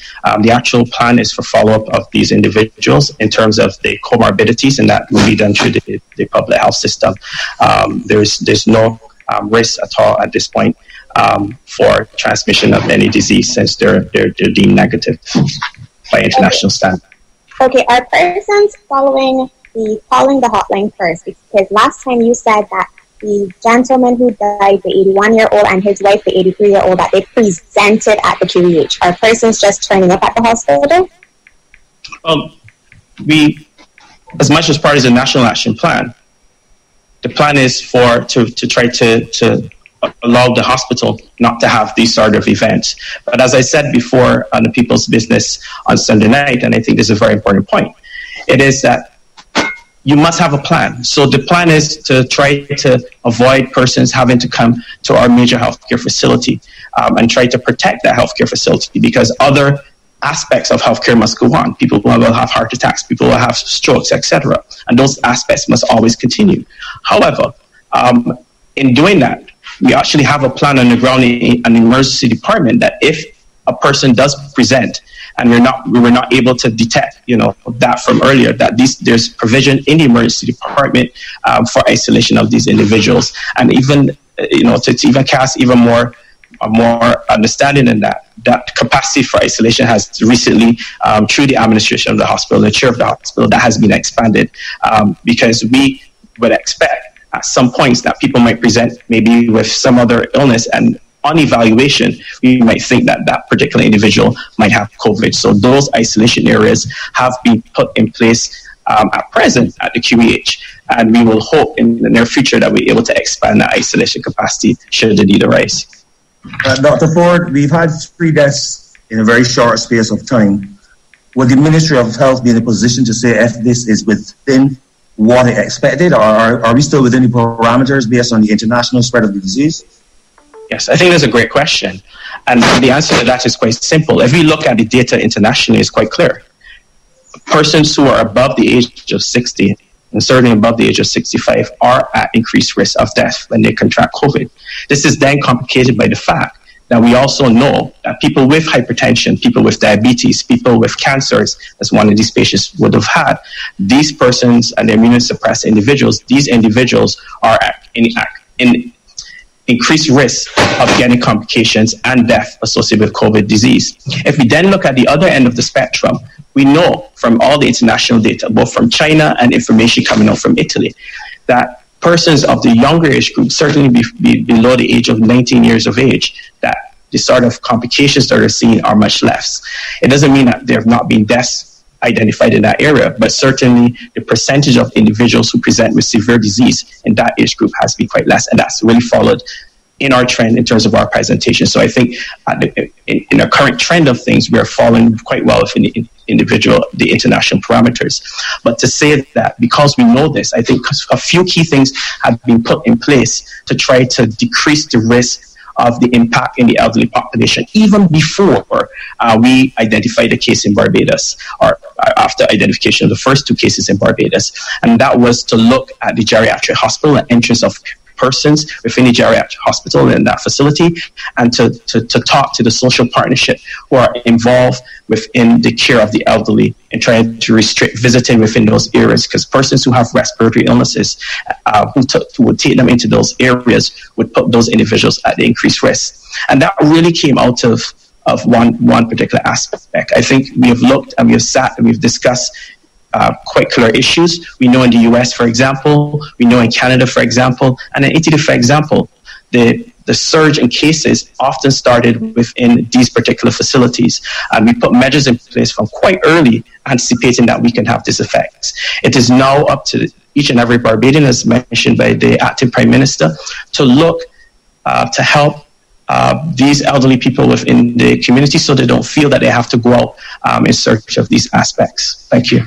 Doctor, one last question. In terms of the 6 people you released, you said they will be monitored, but does the ministry expect any retesting of them to be done unless they become symptomatic again? Because they have some talk about reinfection. Yeah, so there's no reason for us to retest them at this point, and I know there's lots of talk out there about the possibility of reinfection, and there is no current international guidance which suggests that at this point. I think there's no need for them to retest it, and there's no need or any international data which suggests clearly both the CDC, WHO, and any of the other international organizations which suggest this at this point. The individuals, as we know at this point, are quite well, and as I mentioned before, I'm happy to say that one of the individuals who've been released, one of the females releases, her husband at this point has 1 negative test, and we hope to rejoin them together once he's negative today. Doctor, is the 7-year-old still mild? Is the 7-year-old still mild? Oh yes. Oh, the 7-year is still mild. Quite happily at home at this point in isolation. Before some kind of clarification from some people on Facebook as to how would the ministry then treat those bodies, those persons who have passed? Oh, okay, so there's strict international guidance. It's a good question again, and one I imagine that would have been asked. The World Health Organization has spelled out quite clearly what needs to be done with these bodies. So they're handled in the same way as any normal body with the same normal personal protective equipment. The only advice which is given, which has been we've spoken to with our external parties who will deal with them, is that we do not recommend embalmment of the bodies. Otherwise, all the parameters for which one will deal and all the personal protective equipment will be the same. There's no specific extra guidance which is required at this point.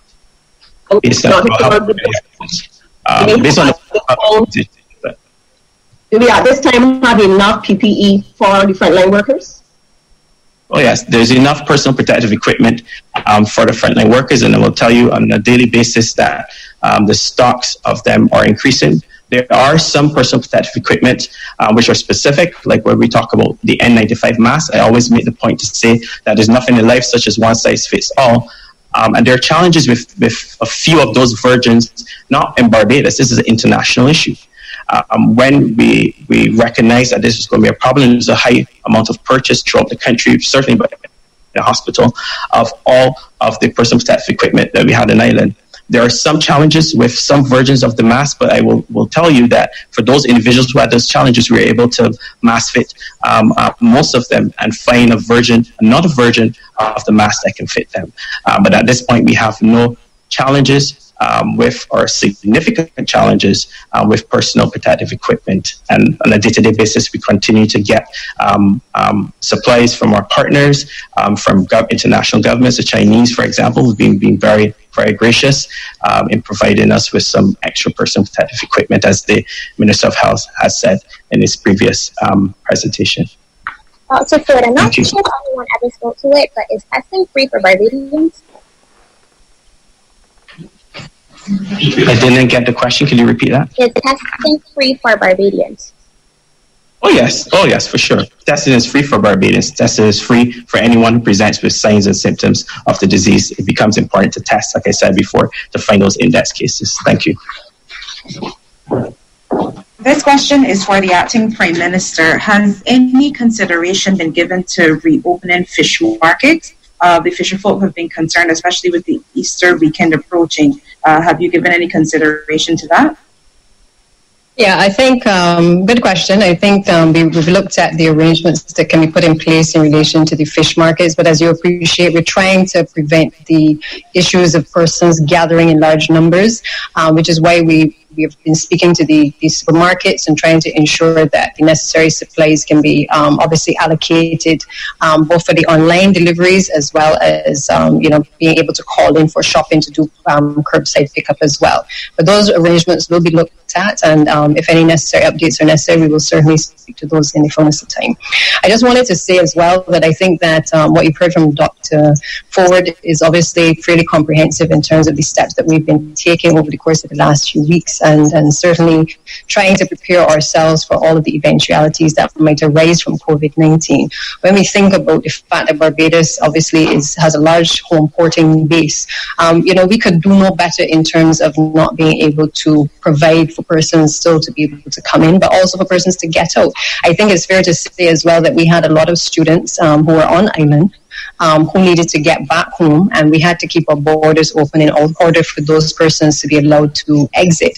With that, it means that flights have to come in, and those flights may come in with passengers to make it worthwhile for them, but it also means that the persons who were here needed to be transported safely from the ports of entry, the cruise ports, in order to be able to leave Barbados safely to get back to their home country. Again, I just want to reiterate, we've done all that we can, all that has been possible. I must say thank you to the various private individuals and companies who have reached out, who have facilitated us getting the necessary supplies on those flights that were still coming in.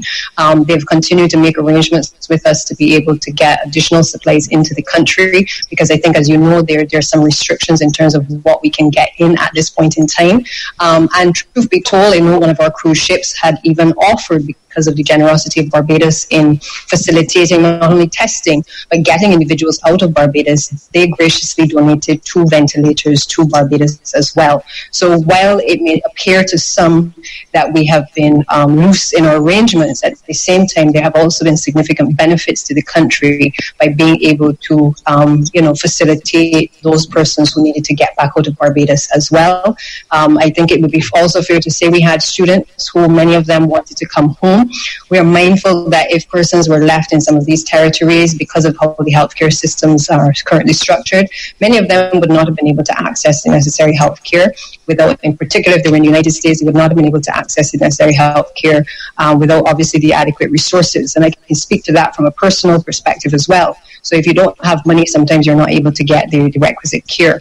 It therefore meant that all of these considerations had to be taken into account. in making our decisions in terms of closing our borders, because we needed to facilitate those persons as well being able to come back into the country. Acting Prime Minister. Prime Minister, you didn't answer his question about the post offices next week. Sorry, post offices, its arrangements will continue in place so persons can be able to have the checks facilitated. And we will make further announcements in the course of the week. As I said, the situation is a fluid one, but at all times we're trying to just maintain the physical distancing protocols as much as possible. Prime Minister, one of the 14 Trinidadians that are still in quarantine in Barbados. What's an update on that? I'll ask Dr. Best, or Dr. Zar, sorry, to be able to just provide an update on that situation.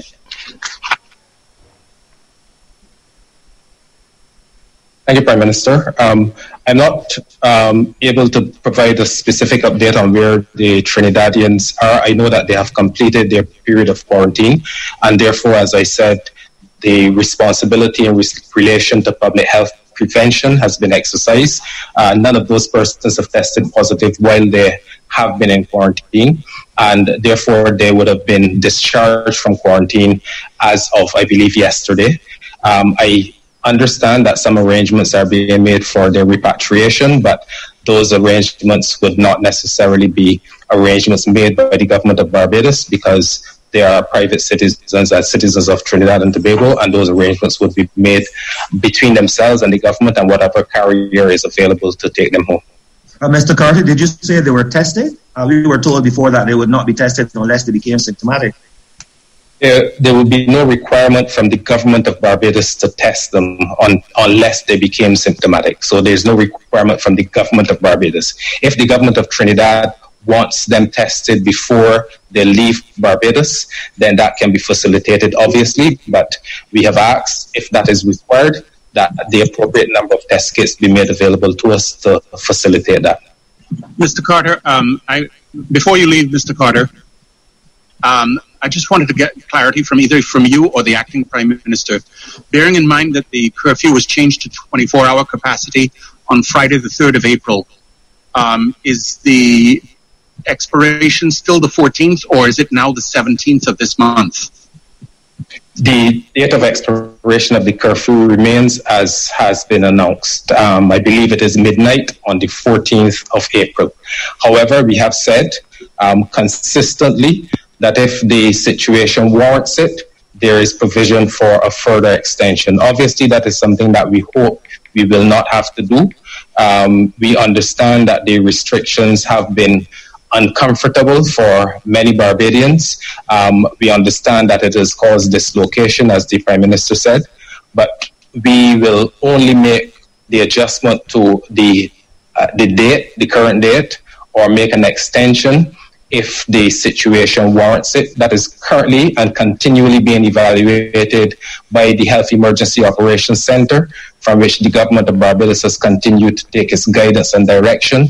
Those are the public health professionals. Those are the ones who are best placed to determine whether or not what we're seeing in terms of the presentation of cases is consistent with what we expect at the end of the day. I have a question as it relates to bottled gas. I know that the gas stations are open for top-ups and the pumps, but what about bottled gas? And then Prime Minister, acting Prime Minister. The bottled gas is still being facilitated. I think one of the concerns that we had expressed in the last couple of days was that persons were hoarding the bottled gas, and as a consequence, I believe the minister would have spoken to that issue and appealed to Barbadians really to, desist from that practice, because it really was preventing persons who genuinely needed to access bottled gas from being able to purchase such. Prime Minister, if I may just do a follow-up on that. I know that if you look on Facebook, a number of persons were complaining about the fact that the price of gasoline had gone up in the last 24 hours. Is there any consideration being given to relax that and receive a reduction, probably in the price of gasoline, even for the period that we are considering for the 14 days? Well, I think it's important for the record for persons to appreciate that those prices are dealt with prior to this COVID issue. In other words, those prices are fixed before the items arrive here. So as a consequence, I guess we can have a review of the situation, but I think you need to bear in mind that we haven't fixed the prices to carry them up. right now in this current environment. They would have been fixed previously, and the necessary announcement would obviously have been made at the time based on what would have been negotiated previously. Prime Minister, is there any consideration for review? I'm not sure if I heard your answer to that.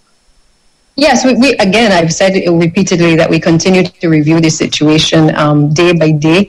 The dynamics of the situation continue to change, and we continue to respond based on the concerns that have been expressed by the general public. But I just want you that you understand that it wasn't a situation where we announced an increase in the current climate. It was really that these prices are actually fixed prior to this situation, and the announcement would have come as it would generally have come in the course of us being able to receive the petrol. Okay. A couple other Caribbean countries have actually extended curfews, which they instituted. We are 7 days, 1 week away from the end of our curfew. How soon will government be actually reviewing if we will extend our curfew or just relax it? It's fair to say that we're reviewing every day. I keep repeating, the dynamics continue to change. The figures continue to change. We are still on track in terms of what would have been predicted in terms of where we would be.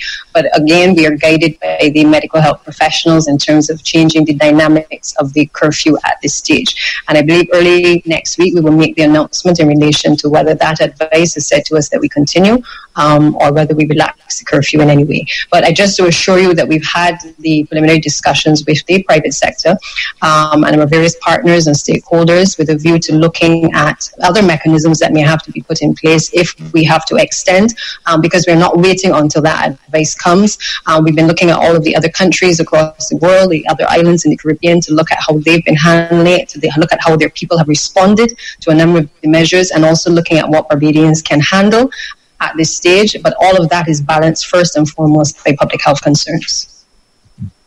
What consideration is being given to extending the Easter vacation with regards to school, delaying the restart of school? Well, I think that announcement will come when we determine what is happening in relation to the curfew. We said the curfew continues until the 14th. Obviously, classes were due to also resume shortly, and I think that all of that will be made available to you in the fullness of time in relation to how we handle these measures. I think just yesterday, I think Trinidad would have extended their curfew. I know Jamaica is also reviewing theirs. Other islands are having to make decisions based on these circumstances. And I think you would all appreciate, in the media and all Barbadians would appreciate, that we are also guided by a number of factors, but most importantly, public health concerns.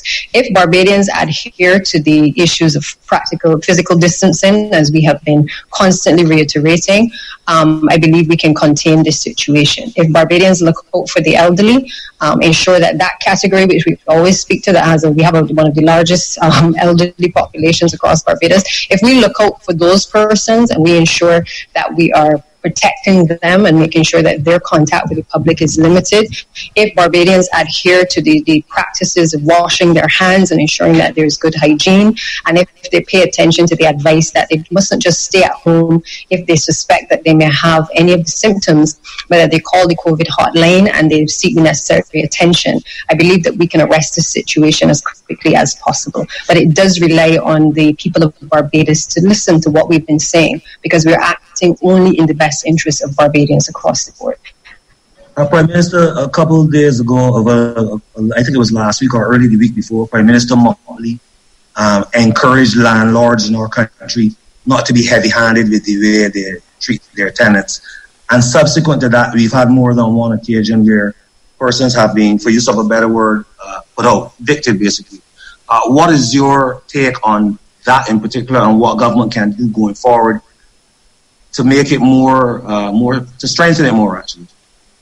Well, I like you, share the same concerns. I've heard of persons being evicted. I've had to do my own interventions as well to appeal to the good sense of landlords to be able to recognize that at this time there has to be some leniency. Prime Minister Motley has spoken to it on several occasions. I appeal again to Barbadians who are landlords to really pay attention to what is happening in the society. Government has taken the steps immediately when this whole thing arose to ensure that Barbadians who, for instance, didn't have access to water were able to have the connections put back on, and we've been working to ensure that everyone has access to water as much as possible. I've had situations where landlords have sought to even keep the water supply off, and we've had to do the necessary interventions to ensure that people get access to water.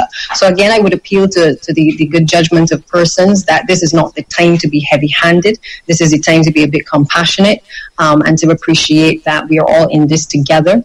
We can't be putting out persons with small children on the streets. It is going to obviously put a strain on the welfare department, which is grappling right now with the number of requests that is coming before it and trying to get a lot of the necessary supplies to the elderly. No, it's simply not the time to be heavy-handed with your tenants. There will be a time when the situation will resume, and obviously the necessary arrangements can be put in place to recover outstanding rents, but this is not the time to be heavy-handed. Government, as I think we will continue to review the situation. As I said, I've had a few cases. We've been able to intervene, and those persons have had the opportunity to remain in the premises. If there are others, I would hope that would be drawn to our attention so that we can take the necessary legislative measures to be able to address it. You mentioned water, which I think Rika was just mentioning as well. The residents of Sherburne and St. John and other parts of St. John and St. Joseph have been having water issues. Is there a possibility then that we can get more water tanks, community tanks in those communities, in those areas, and a person can have greater access to water, considering that they need to wash their hands and there are only 3 tanks, for instance, in that Sherburne area? I'm not sure if it is going to be able to cater to all of their needs when all of them are expected to be home. I think before COVID, it was clear that we had some concerns in terms of being able to get water to all households across Barbados. COVID has compounded that issue because where in some cases you have people who may have been able to access the water at another household or even at work or something. Obviously, in this situation it has made it even more difficult. And so we acknowledge and we understand that. I know that the Barbados Water Authority is working tirelessly to get into the various communities to be able to resolve the issues that residents are having. I could only urge that patience is given to them as they try to be able to access water, because nothing has changed in terms of us being, affected by drought or not having the adequate water supply in the reservoirs. Nothing has changed as far as that is concerned, but we're trying our best to get the supplies to those who basically need it at this point in time. So I crave the indulgence of Barbadians. We do recognize the inconvenience that is they're facing, and I know that the Water Authority is working tirelessly to try to get it. But no one takes pride at this point in time in Barbadians not having water. We never took pride in it before, and in a situation like this where we have essential workers on the front line whom we are asking to be able to come to work, there's no pride in not knowing that Barbadians in St. John or St. Thomas or St. Joseph do not have water. But whatever we can do to ensure that we can get the water to them, that is what the government of Barbados will continue to do at this time. That's the situation with water, but what about, have you had assurances from the other private utilities that they would show leniency to their customers as it relates to telecommunications and electricity? I can speak to telecommunications because when we were on the call on Sunday on Brass Tacks, I think we had that issue resolved in terms of telecommunication providers.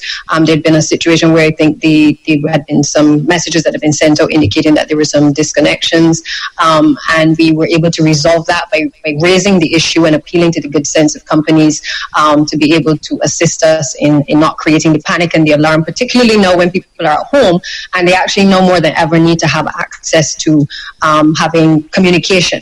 Okay, but in the same token, the electrical, light and power, for instance, I've not had an official word from them specifically in terms of how they're going to deal with this situation. But I believe, like all other businesses, they're also considering their mechanisms, perhaps hoping that the situation doesn't last as long as it looks like it will. But I suspect that they will, in the fullness of time, be able to disclose to us how they will propose to deal with persons who may owe for light at this point in time, because we wouldn't want to compound the situation with the electricity now also being off in addition to water as well. I want to Minister, if you could bring Dr. Ford, we do have some housekeeping questions to ask him. He had mentioned that there are 53 persons in isolation, 17 at Paragon, 3 at Enmore, 29 at Dortmund and Gollop. That adds up to 49. So we just want to get some housekeeping in order in terms of those numbers. Okay, just let me allow Dr. Ford to just address the question.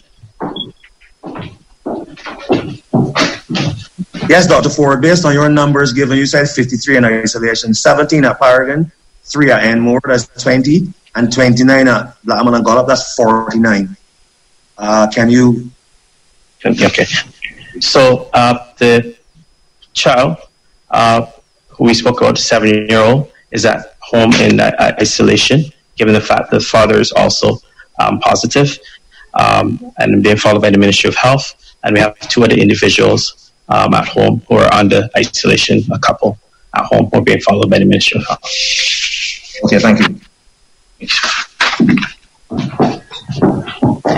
I want to just take the opportunity to thank you all for your questions and certainly the concerns that have been expressed. Just to reassure you that we have been taking on board the comments, not just from this media that is here this morning, but also from average Barbadians and also our stakeholders. We are not a government that is not paying attention to the concerns that have been expressed. We're trying our best to basically assure Barbadians that this difficult period is one that we have to hold each other's hands through. We are in unprecedented times, and it is important that Barbadians appreciate and understand that. I just want to reiterate, for the benefits of persons who have not been able to get essential supplies, that the announcement this morning allows for persons to be able to engage in curbside pickup, also to be able to order, to be able to have items delivered. But more importantly, for that vulnerable category that would normally be able to go into the supermarket and pick up their groceries and to be able to select their items, what we have instead sought to do is to be able to allow the retailers to be able to pre-package goods, which for the most part, they're familiar with what a number of shoppers would predominantly be able to purchase. And we've had the pre-packaged goods done in quantities of $25 up to $150. Each location has determined or predetermined what will be in those baskets of goods. But we're trying to ensure that in as many situations as possible that we cater to what it is that Barbadians need and not necessarily what they want at this time. It is not about luxury. It is about trying to still be able to get essential items to the average person who needs to be able to put food on their table. And I want to just reiterate that we will continue to have the necessary structures in place in terms of police security. We ask for the compliance by Barbadians. I know Barbadians are not in discipline at all, but I know that these are very trying times, and we encourage you to basically just pay attention to the guidelines, be respectful of the police, and to just look out for the updates in terms of which supermarkets are going to be open, with the times that they will be open. We've said 9 until 4 p.m. We obviously have them operating within that time frame. The provision that is being made for walk-ins, I know at this stage, Trimart, Chanel's, Popular is also included in that, Savings Mart as well as been included. Some of the others are likely to come on board. Massey's supermarket will also be available to customers. Jordan's is also part of the walk-in. So a number of supermarkets that people often frequent to be able to buy their essential items will be offering that particular service. But as we said, we are limiting you to what you can purchase. We're hoping you just walk up, you identify which type of bag or which type of package you are interested in, you pay, and you observe the physical distancing, and you head back home to your families. That is what we are asking each Barbadian to do and to work with us to comply. I don't expect that we will hear, as I said earlier, that the bag don't have in this or the bag doesn't have in that. Okay, this is not the time where it is necessary for us to be complaining about those things, but we really do want to make sure that our elderly, even our young people who may not have access to these things right now, they may need the milk, the cheese, or the potatoes, that those things are available in the basket of items that the retailers have identified. So we will continue to provide further updates in the fullness of time, but we ask you to really work with us. So again, I want to thank you all. Just to remind you that the fish markets will be open as they continue to be. And if we have to do any revision, we will do so over the course of the next couple of days. But for the Easter period, it means that Barbadians should be able to have some fish on the table and to partake in the Easter season, to be able to enjoy all the niceties of the Easter period. Again, I thank you, and I appreciate you being able to field the questions and ask Barbadians to really just pay attention to the updates that are necessary about COVID. We are in this together. Thank you.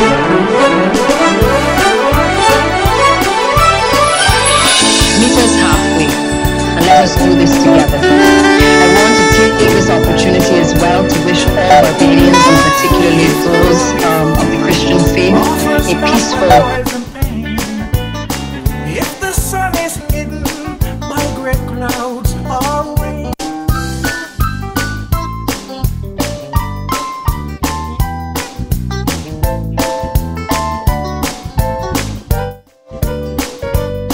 there you have it. if the road before you offers not but toils and pain, A lot to digest, but sun is hidden by gray. we have to do our part, I'm sure, each and every one of us.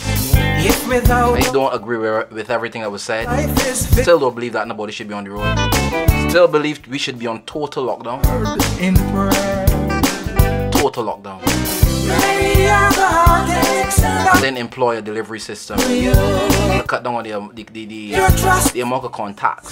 Person to person contact. Because if Bajans go catch buses still. To go to the supermarket, no matter how small the window is. I don't think that's the wisest thing to do. take it to the Lord in prayer. Additionally, if we have two people who contracted the virus and we can't trace the point of origin, it means that those two persons could have gotten the virus from any place, from St. Lucie to Christchurch. And if we don't know, Friend on earth, I don't think it's safe to put people out in the public.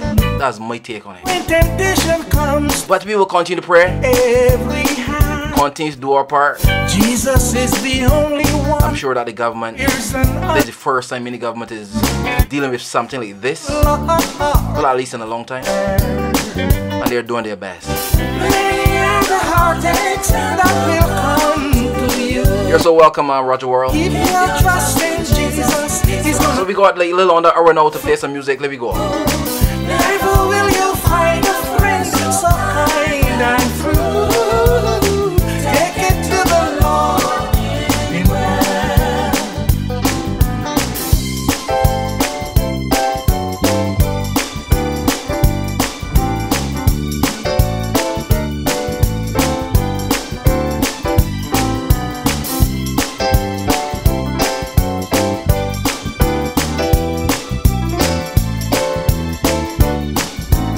Take it to the Lord in prayer.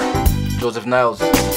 In your disappointments, when your heart is torn with grief, in your time of trouble, when there's no relief, Jesus is the only one. He cares and understands. Take it to the Lord in prayer. Many are David Gibson asked him they're monitoring mail received from the USA. I'm not sure he can answer that, sir. if you trust in Jesus, He's gonna see you true. Never will you find a friend so kind and true. Take it to the Lord in prayer. Take it to the Lord in prayer. You got to take Still think it's a big mistake to allow people to leave their houses, man. one more time. We need total shutdown. That is my take on it. On the old rugged cross. Silver tones of Barbados.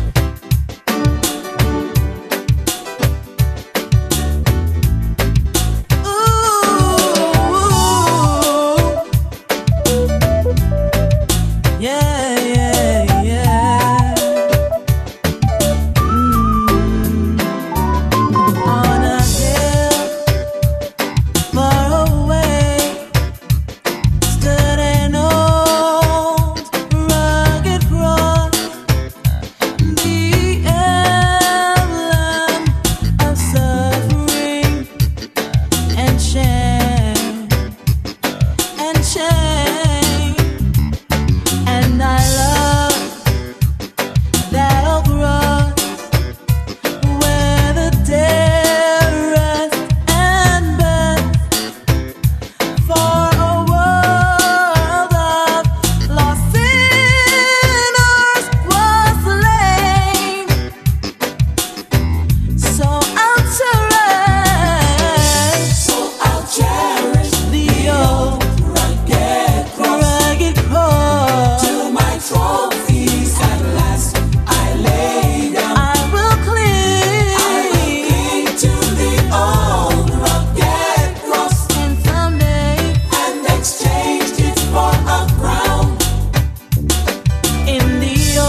rugged cross,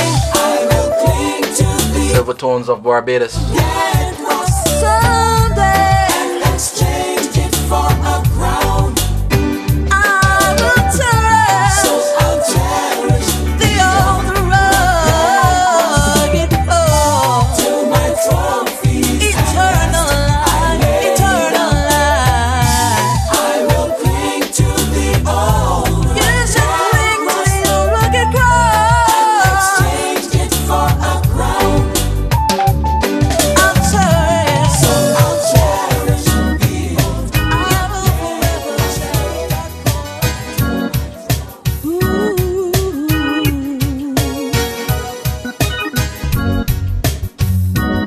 Are you blessed? Yes, yes, yes. In these times, we got to conquer blessings also. Can't only look at the negatives that are happening. I sure got a lot of positives happening too. Have to be very, very balanced in your outlook, right? Shelter and clothing and strength. We are Yeah, we must acknowledge what's happening around us, but we must also appreciate what's good. blessed. We don't deserve it, but yet we are blessed.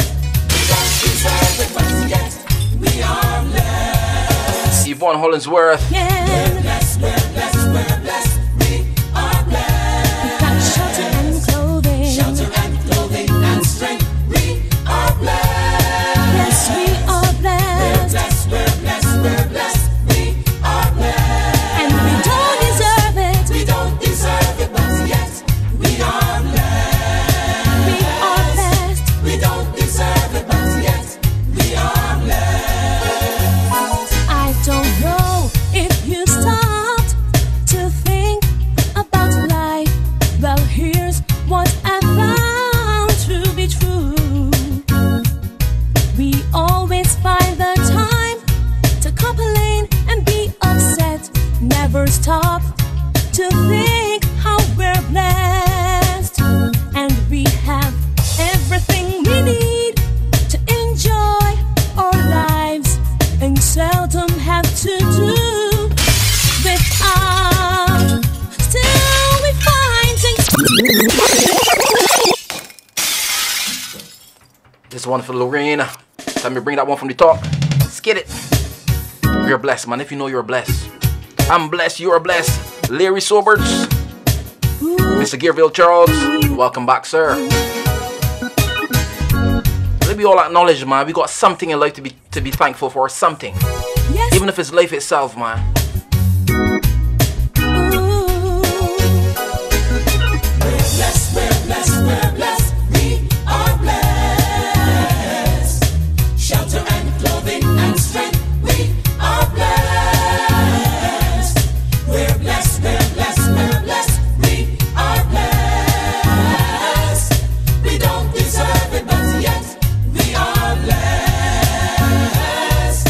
We don't deserve it, but yet we are blessed. Sing it again. We're blessed, we're blessed, we're blessed. We are blessed. We've got shelter and clothing and strength. We are blessed. Yes, we are blessed. We're blessed, we're blessed, we are blessed. And we don't deserve it. We don't deserve it, but yet we are blessed. We are blessed. We don't deserve it, but yet we are blessed. I don't know if you stopped to think about life.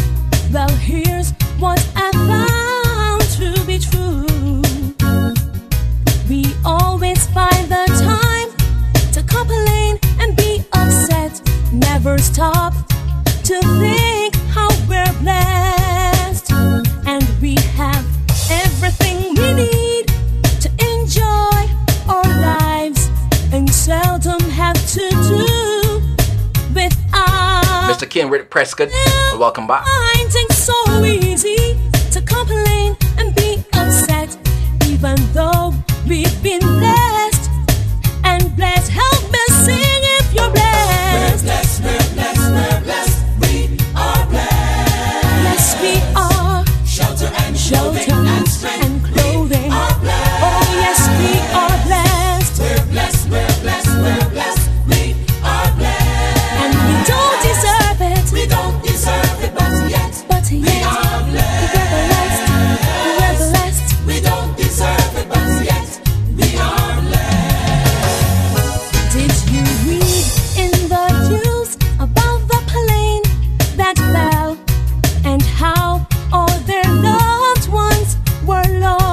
see you, Larry Sobers. Said he's giving thanks and praises. You gotta give thanks every day, man. Don't matter what you're going through. You should share how There's something within that hurt, that pain, to be thankful for.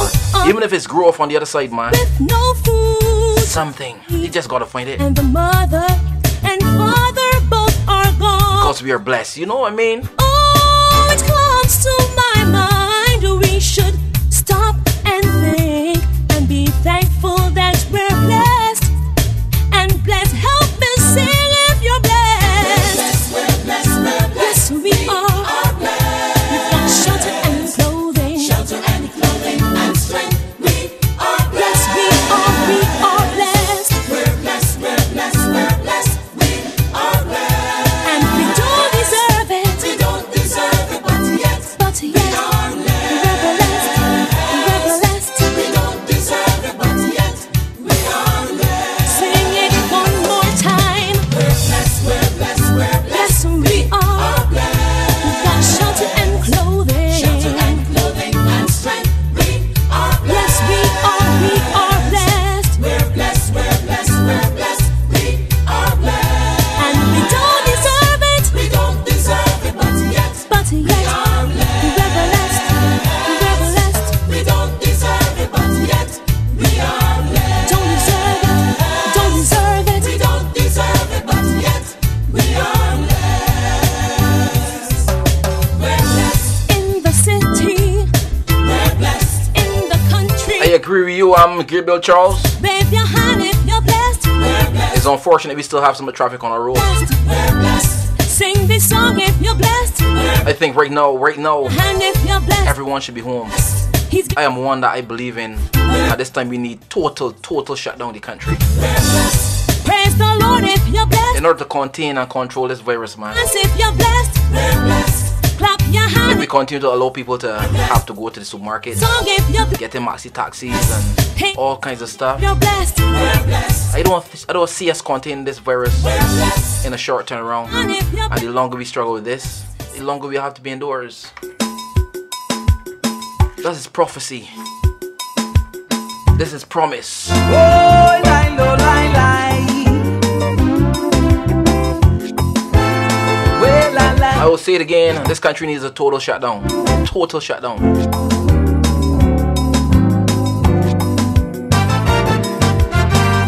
Of course, with special systems in place, The woman as outlined. bruised the serpent's head, and it's still happening. Today, I'm still happening. Today, the seed of the woman has bruised the serpent's head, and it's still happening. Today, it's still happening. Today, by example, Christ has taught us mankind don't have to sin. Satan can only tempt, he cannot kill us or make our destiny. Praise God, Mary Lewis said her husband was discharged He's only from blood hospital. deep inside of us Still in quarantine, but she's giving thanks. to trot on the serpent sting. That's why we gon' crush him down. That's why we gon' mash him down. That's why we gon' tear him up. That's why we gon' fix him up. Oh yes, me dig a hole, me dig a hole, me dig a hole and me put the devil in now.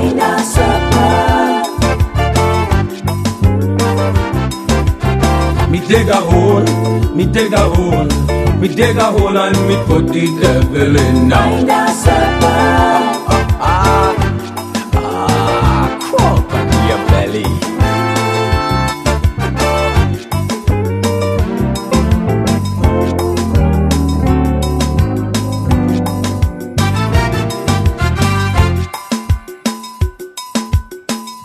Old men shall dream dreams, young men shall see visions, and that is happening today. That is happening today.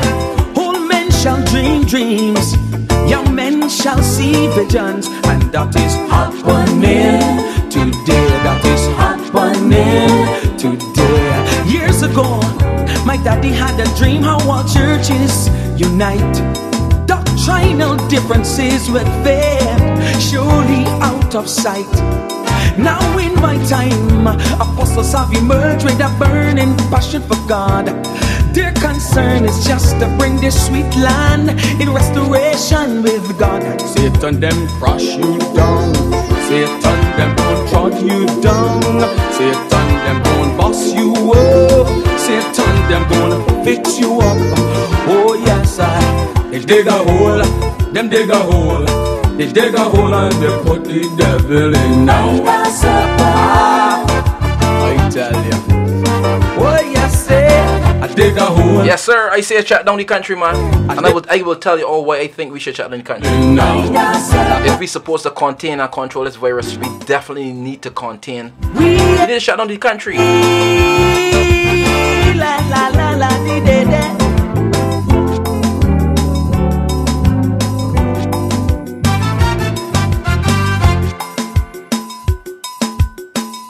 The Spirit of God shall be poured out on all flesh. And now that's happening today. That is happening today. The Spirit of God shall be poured out on all flesh. And now that is happening. No, the country on lockdown. We're talking about a total lockdown. Like in time. The country on lockdown if people can still leave home. Although it's a small window of time to go to grocery shops. In dingy white dresses, how that go to supermarkets, barefoot. go to gas stations. Now that God's word down a total lockdown. Feel blind eyes have now seen truth. That's a situation that we can still have cross-contamination. To the gospel. People still going and exposing themselves. And we don't know exactly where the virus is. We don't know who has the virus, as outlined just now by That's why we gonna fix him up.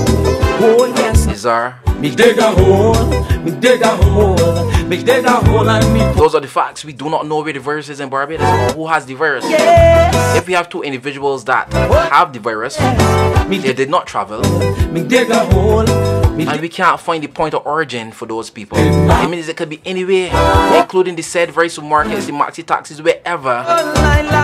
We're still allowing people to go.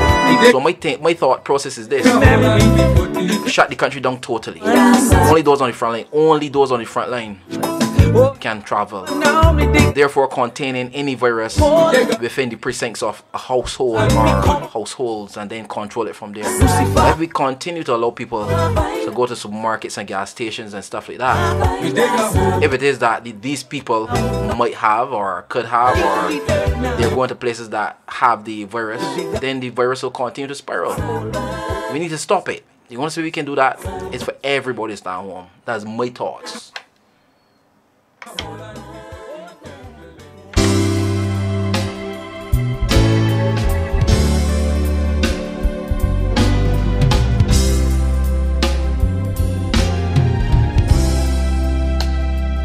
When there's a tremble, Sister Marshall. In my hand, when I am worried, he'll understand. When the burdens of this life around me roll, when it seems I'll surely fall, there is someone on whom I call. He picks me up, he is my friend, he understands. Oh, he understands when I'm discouraged in the valley. These are not times for a government to play friendly. These are not times to please the public. These are times to take an unpopular stance to secure and safeguard the lives of everybody in this country. Nobody liking, nobody know nothing. These are times to do what is right and not what is popular. Simple as that. And if our leaders can't do it, we are going to have a long, rough ride back. Trust me. He has the answer, he's my friend, he'll understand. Oh,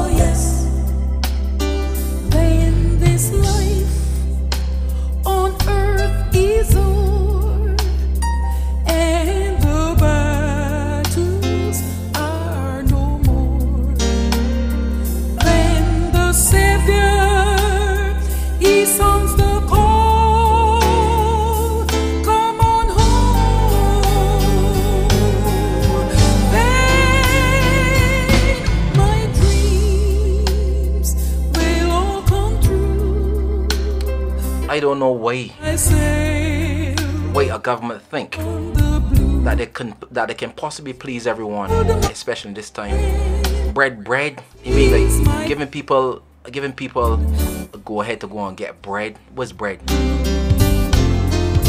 When we have a virus on the loose outside. He understands when I'm this kind. He understands in the mood. He is my friend. He cares about me. We should restrict the movement of all citizens. All. A-to-L. All. And then put systems in place to get groceries and the necessities to them. As simple as that. If we could keep people in their homes and a household have a breakout, then we have that contained. They're not exposing their breakout to other people. We treat that household and so on and so forth. But if we continue allowing people to travel, maxi taxis, going to supermarkets, and as much as they say, oh, Bajans, you got to be responsible, you know what I mean, you got to be disciplined, you got to do as we say, it has been proven for years that Bajans don't listen. And they're telling them this every day and still expecting a different response. So we can got people going on by supermarkets, still close to one another. We can got people walking the roads, still close to one another.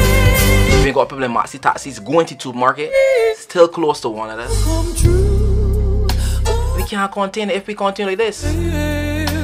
Beyond the blue, he hold my hand, 'cause he's my friend. He see me through. He understands when I'm discouraged. Well, I'm buckling on myself, I'm buckling on my home. I'm staying inside with my family. And we will see how the next 2 weeks unfold. We'll keep praying, keep our fingers crossed. Never mind, don't care how much we pray, right? The Lord don't want us to go out there and do reckless things, make unwise decisions, and then go and pray. We are co-creators of our lives. The Lord wants us to make wise choices, though. Whilst we pray, you know what I mean? He has the answer. He's my friend. He'll understand. He understands when I'm discouraged. In the valley, dark and cold. He's my friend. He cares about me.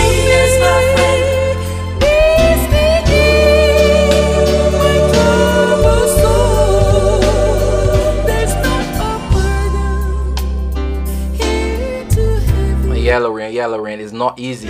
I've been talking to some brothers on the front line who see this thing all unfold before their eyes. It is not an easy death. It's a very lonely place. Friends and family can't come and visit you. You know, it's a very lonely death.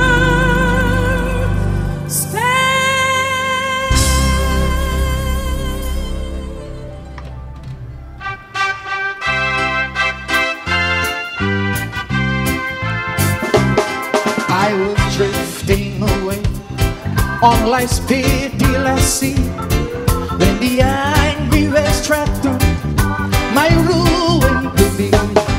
When away at my side, they plainly described it was the old ship of Zion, and loudly I cried, ship of heart, ship of heart. Loudly I cried, ship of heart. It was the old ship of Zion, sailing along. All aboard seemed so joyous. I heard the sweet song. The captain's kind air, ever ready. So it's true, Ken Prescott. Prayer with works is dead, man. And I hear everybody talking about prayer, prayer, prayer. But people still getting outside. Getting outside is not a wise thing right now these times. And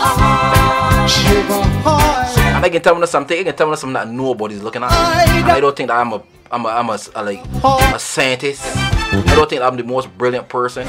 But there are just some things that make sense to me. About to be Lord, and with tender compassion, He took me. I agree with 100%, Gabriel. Only be able to look through the window and exercise very briskly around the house. So that is my template. That is what I'll be doing. My Savior, I'm not leaving the precincts of my house, period. Let me hear everybody. Bless the Lord. Bless the Lord. From my soul I can say, bless the Lord. Oh soul sinking down, neath sin's merciless wave. The strong arm of our captain is mighty to save. Trust him today, no longer delay. Just join the old ship of Zion and shout on your way.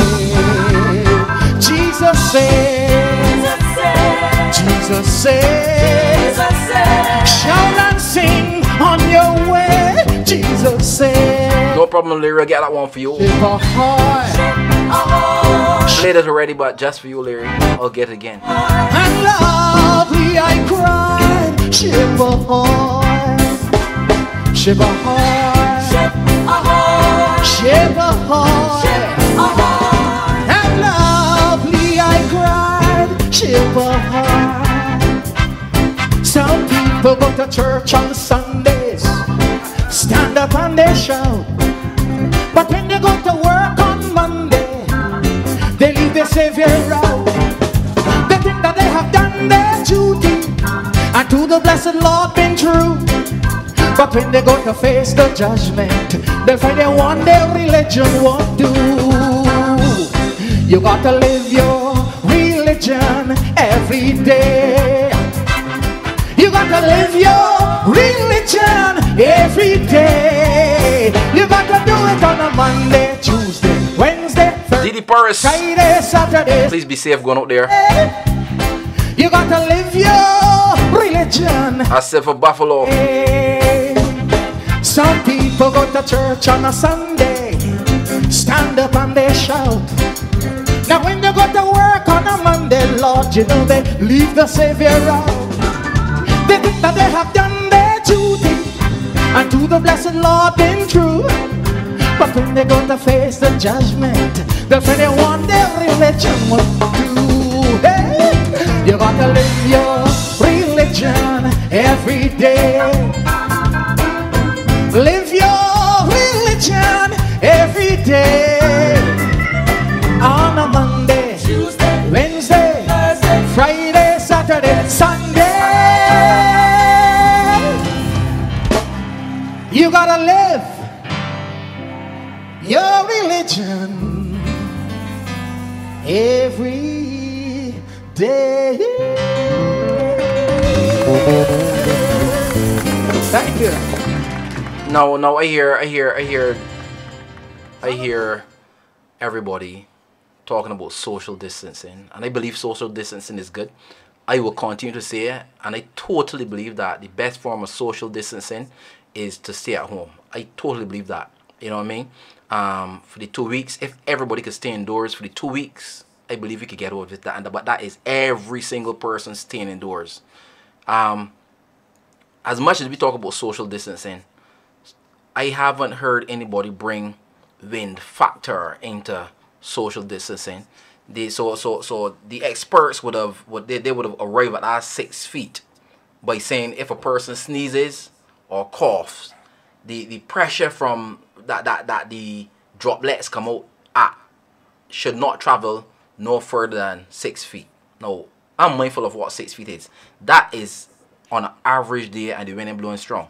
If you're downwind in a line of people and you have the cough, sneeze, whatever the case is, even if you're talking on a golf ball come out your mouth, I assure you, if the wind is at a certain strength, it would take that droplet beyond 6, 7, 8 feet. And therefore, you can be infected standing at this distance that they're called safe. It is not, it's a safe distance under certain circumstances, like if the wind is blowing strong and you're standing upwind. But if you're standing downwind and a person sneezes and the wind is blowing at a certain strength, I assure you that you're not in a safe zone. Study that. People, when they're running, a big man that is 180, 200 pounds can be wind aided, meaning that the wind can push that man faster. Therefore, he can be disqualified because the wind element played a part in him winning the race or running at the speed. So if the wind can push a big man or assist a big man to run faster, just think of if the wind is at a certain strength and droplets, tiny micro droplets coming out of your mouth. You know how far the wind can blow them droplets. So as much as I hear people talking about social distancing, I have come to the point that I believe the best form of social distancing is to stay indoors where you're amongst your family that you know their whereabouts and where they've been, and it wants everybody haven't shown any signs when I know when they're safe. That's my take on it, because that social distancing thing I don't know. Cheryl saying is 6 to 11 feet. 6 to 11 feet, but in a strong wind can blow droplets further than 6 to 11 feet. So you're still in a safe zone.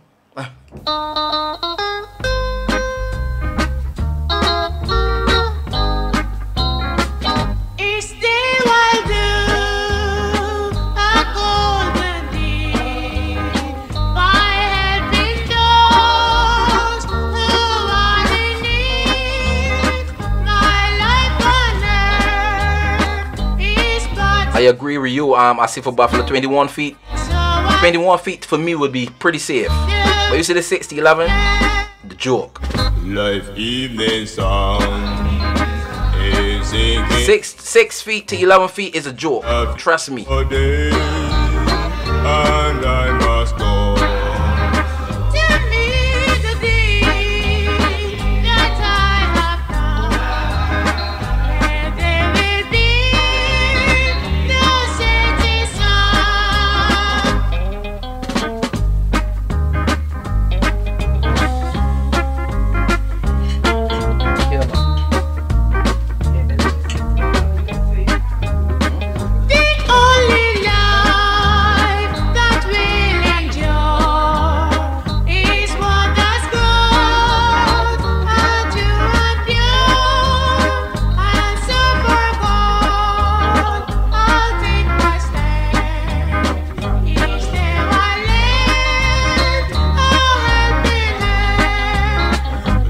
Evening song is sinking low. A few more days and I must go. Tell me today that I have done where there will be no city sun. I just know beyond a shadow of a doubt, before having to study it, that 6 to 11 feet cannot be a safe distance to stand downwind to avoid droplets coming out anybody more if the wind factor is to be included. The wind can blow droplets further than 12, 15 feet. I know that for a fact. Stay upwind when someone is using a spray, just a simple spray, and you would know that the spray droplets is going to blow all the way down.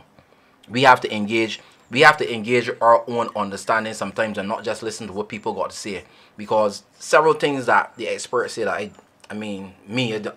this is just my strong opinion. You know what I mean? I said it earlier. How you know that people in your house isn't asymptomatic? Right. So there's no way I can know if people in my house is asymptomatic or not. I mean, we've been here in the house for quite some time. We haven't been in the house without getting outside for 2 weeks yet, right?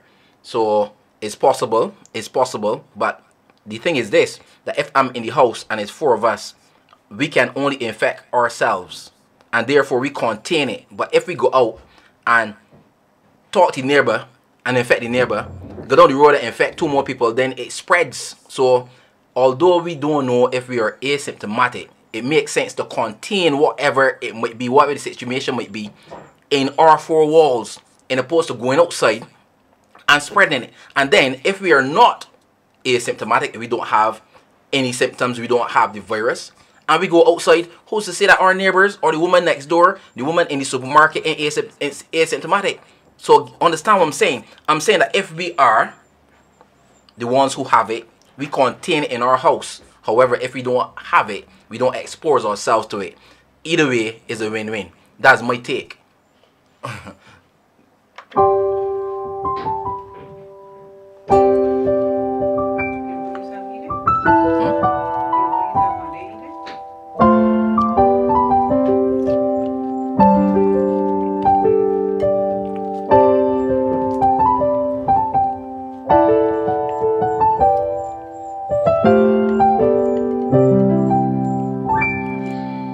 God of nations, Lord of glory, here I am to worship your name.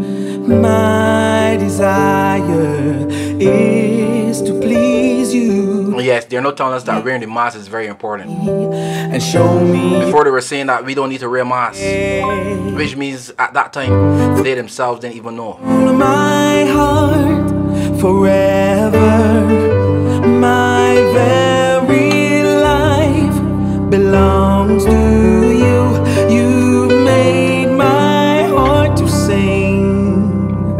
How wonderful, how beautiful you are. You are.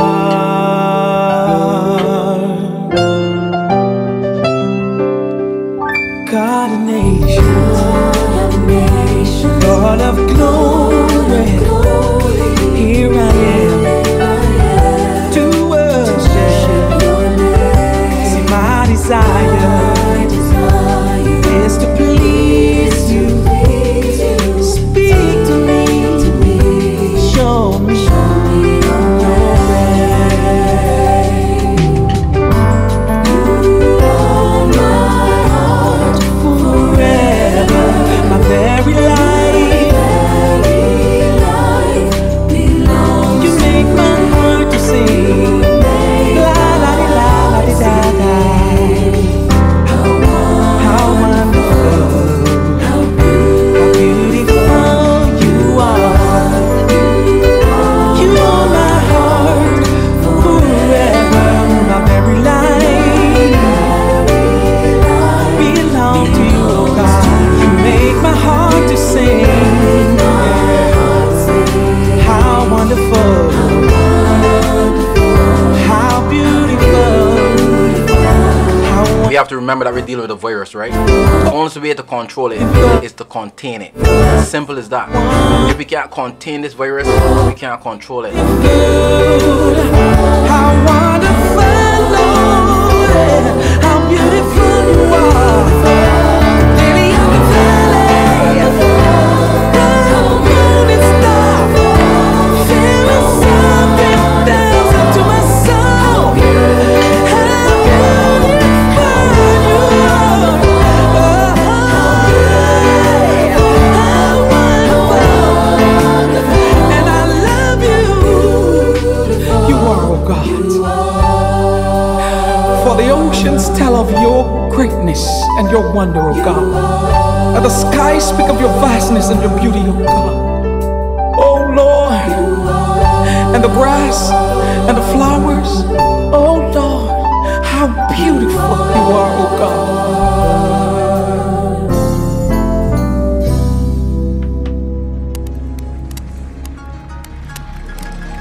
And I see what Buffalo is saying, sadly he knows someone who has succumbed to the virus just attend the meeting we had at work. As simple as that, you know what I mean? Welcome, Mount Zion, And I believe as time go on, Holy Church of America. we might come to a place where each of us know somebody that succumbed to the virus.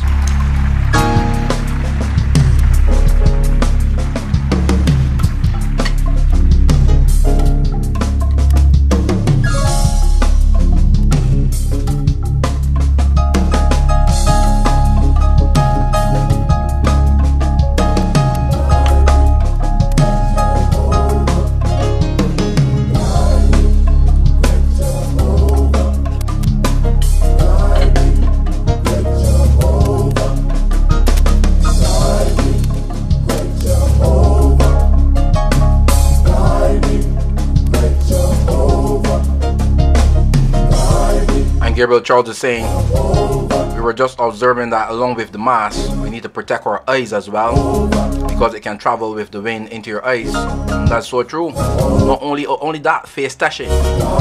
Studies have shown that the average individual touch themselves in their face 20 times an hour subconsciously. Let me repeat that. The average individual touches themselves in their face 20 times subconsciously, meaning that you don't even know what you're touching yourself. So that's another problem.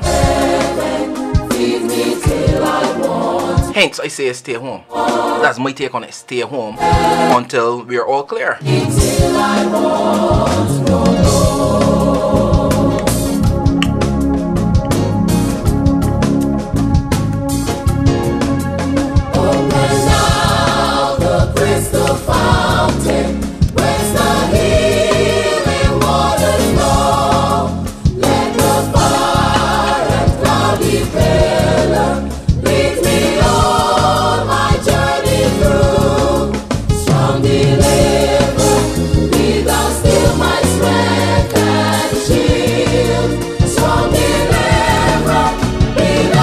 Look at the time. 4 minutes to the hour of 1 o'clock. We have 4 more minutes. One more song. I want to thank you guys for joining me. I will definitely come again tonight. Probably come at 9 o'clock. So you can depend on that, 9 o'clock. Let me continue to have this conversation, man. Let me continue to live and love each other.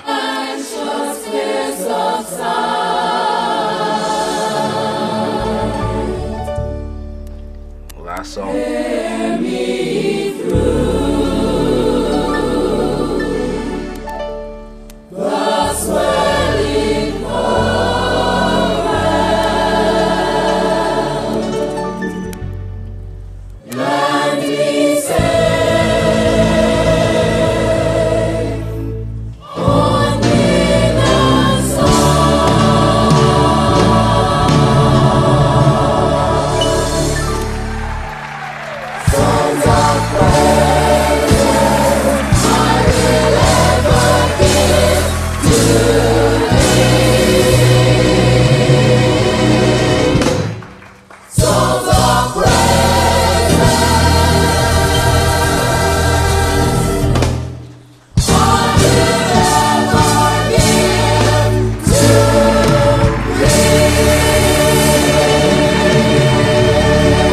So at the end of the day, everyone is going to make their own decisions as it relates to their life and their living situation.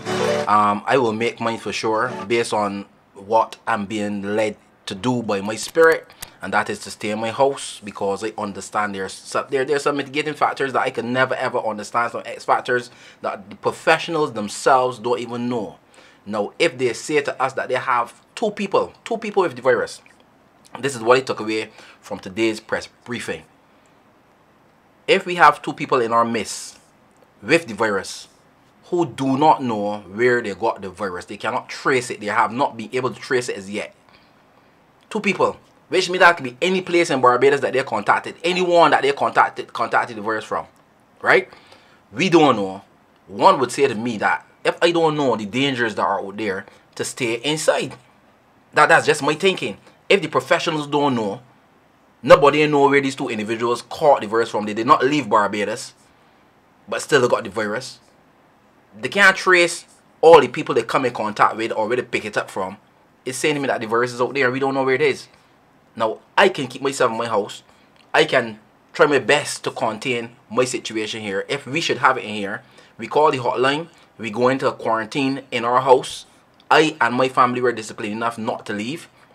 And we deal with it like that. It's a controlled situation. If we don't have it, I'm not going outside to expose myself to it, because the professionals don't know where it is or who got it. And that's my stance. Thank you for joining me. This last song is so fitting. It's called Sanctuary, man. My house, my home, my sanctuary. I'm laughing at all, man. Silver Tones of Barbados. Guys, you have a good evening. Love you all. And we will do this again tonight at 9 o'clock.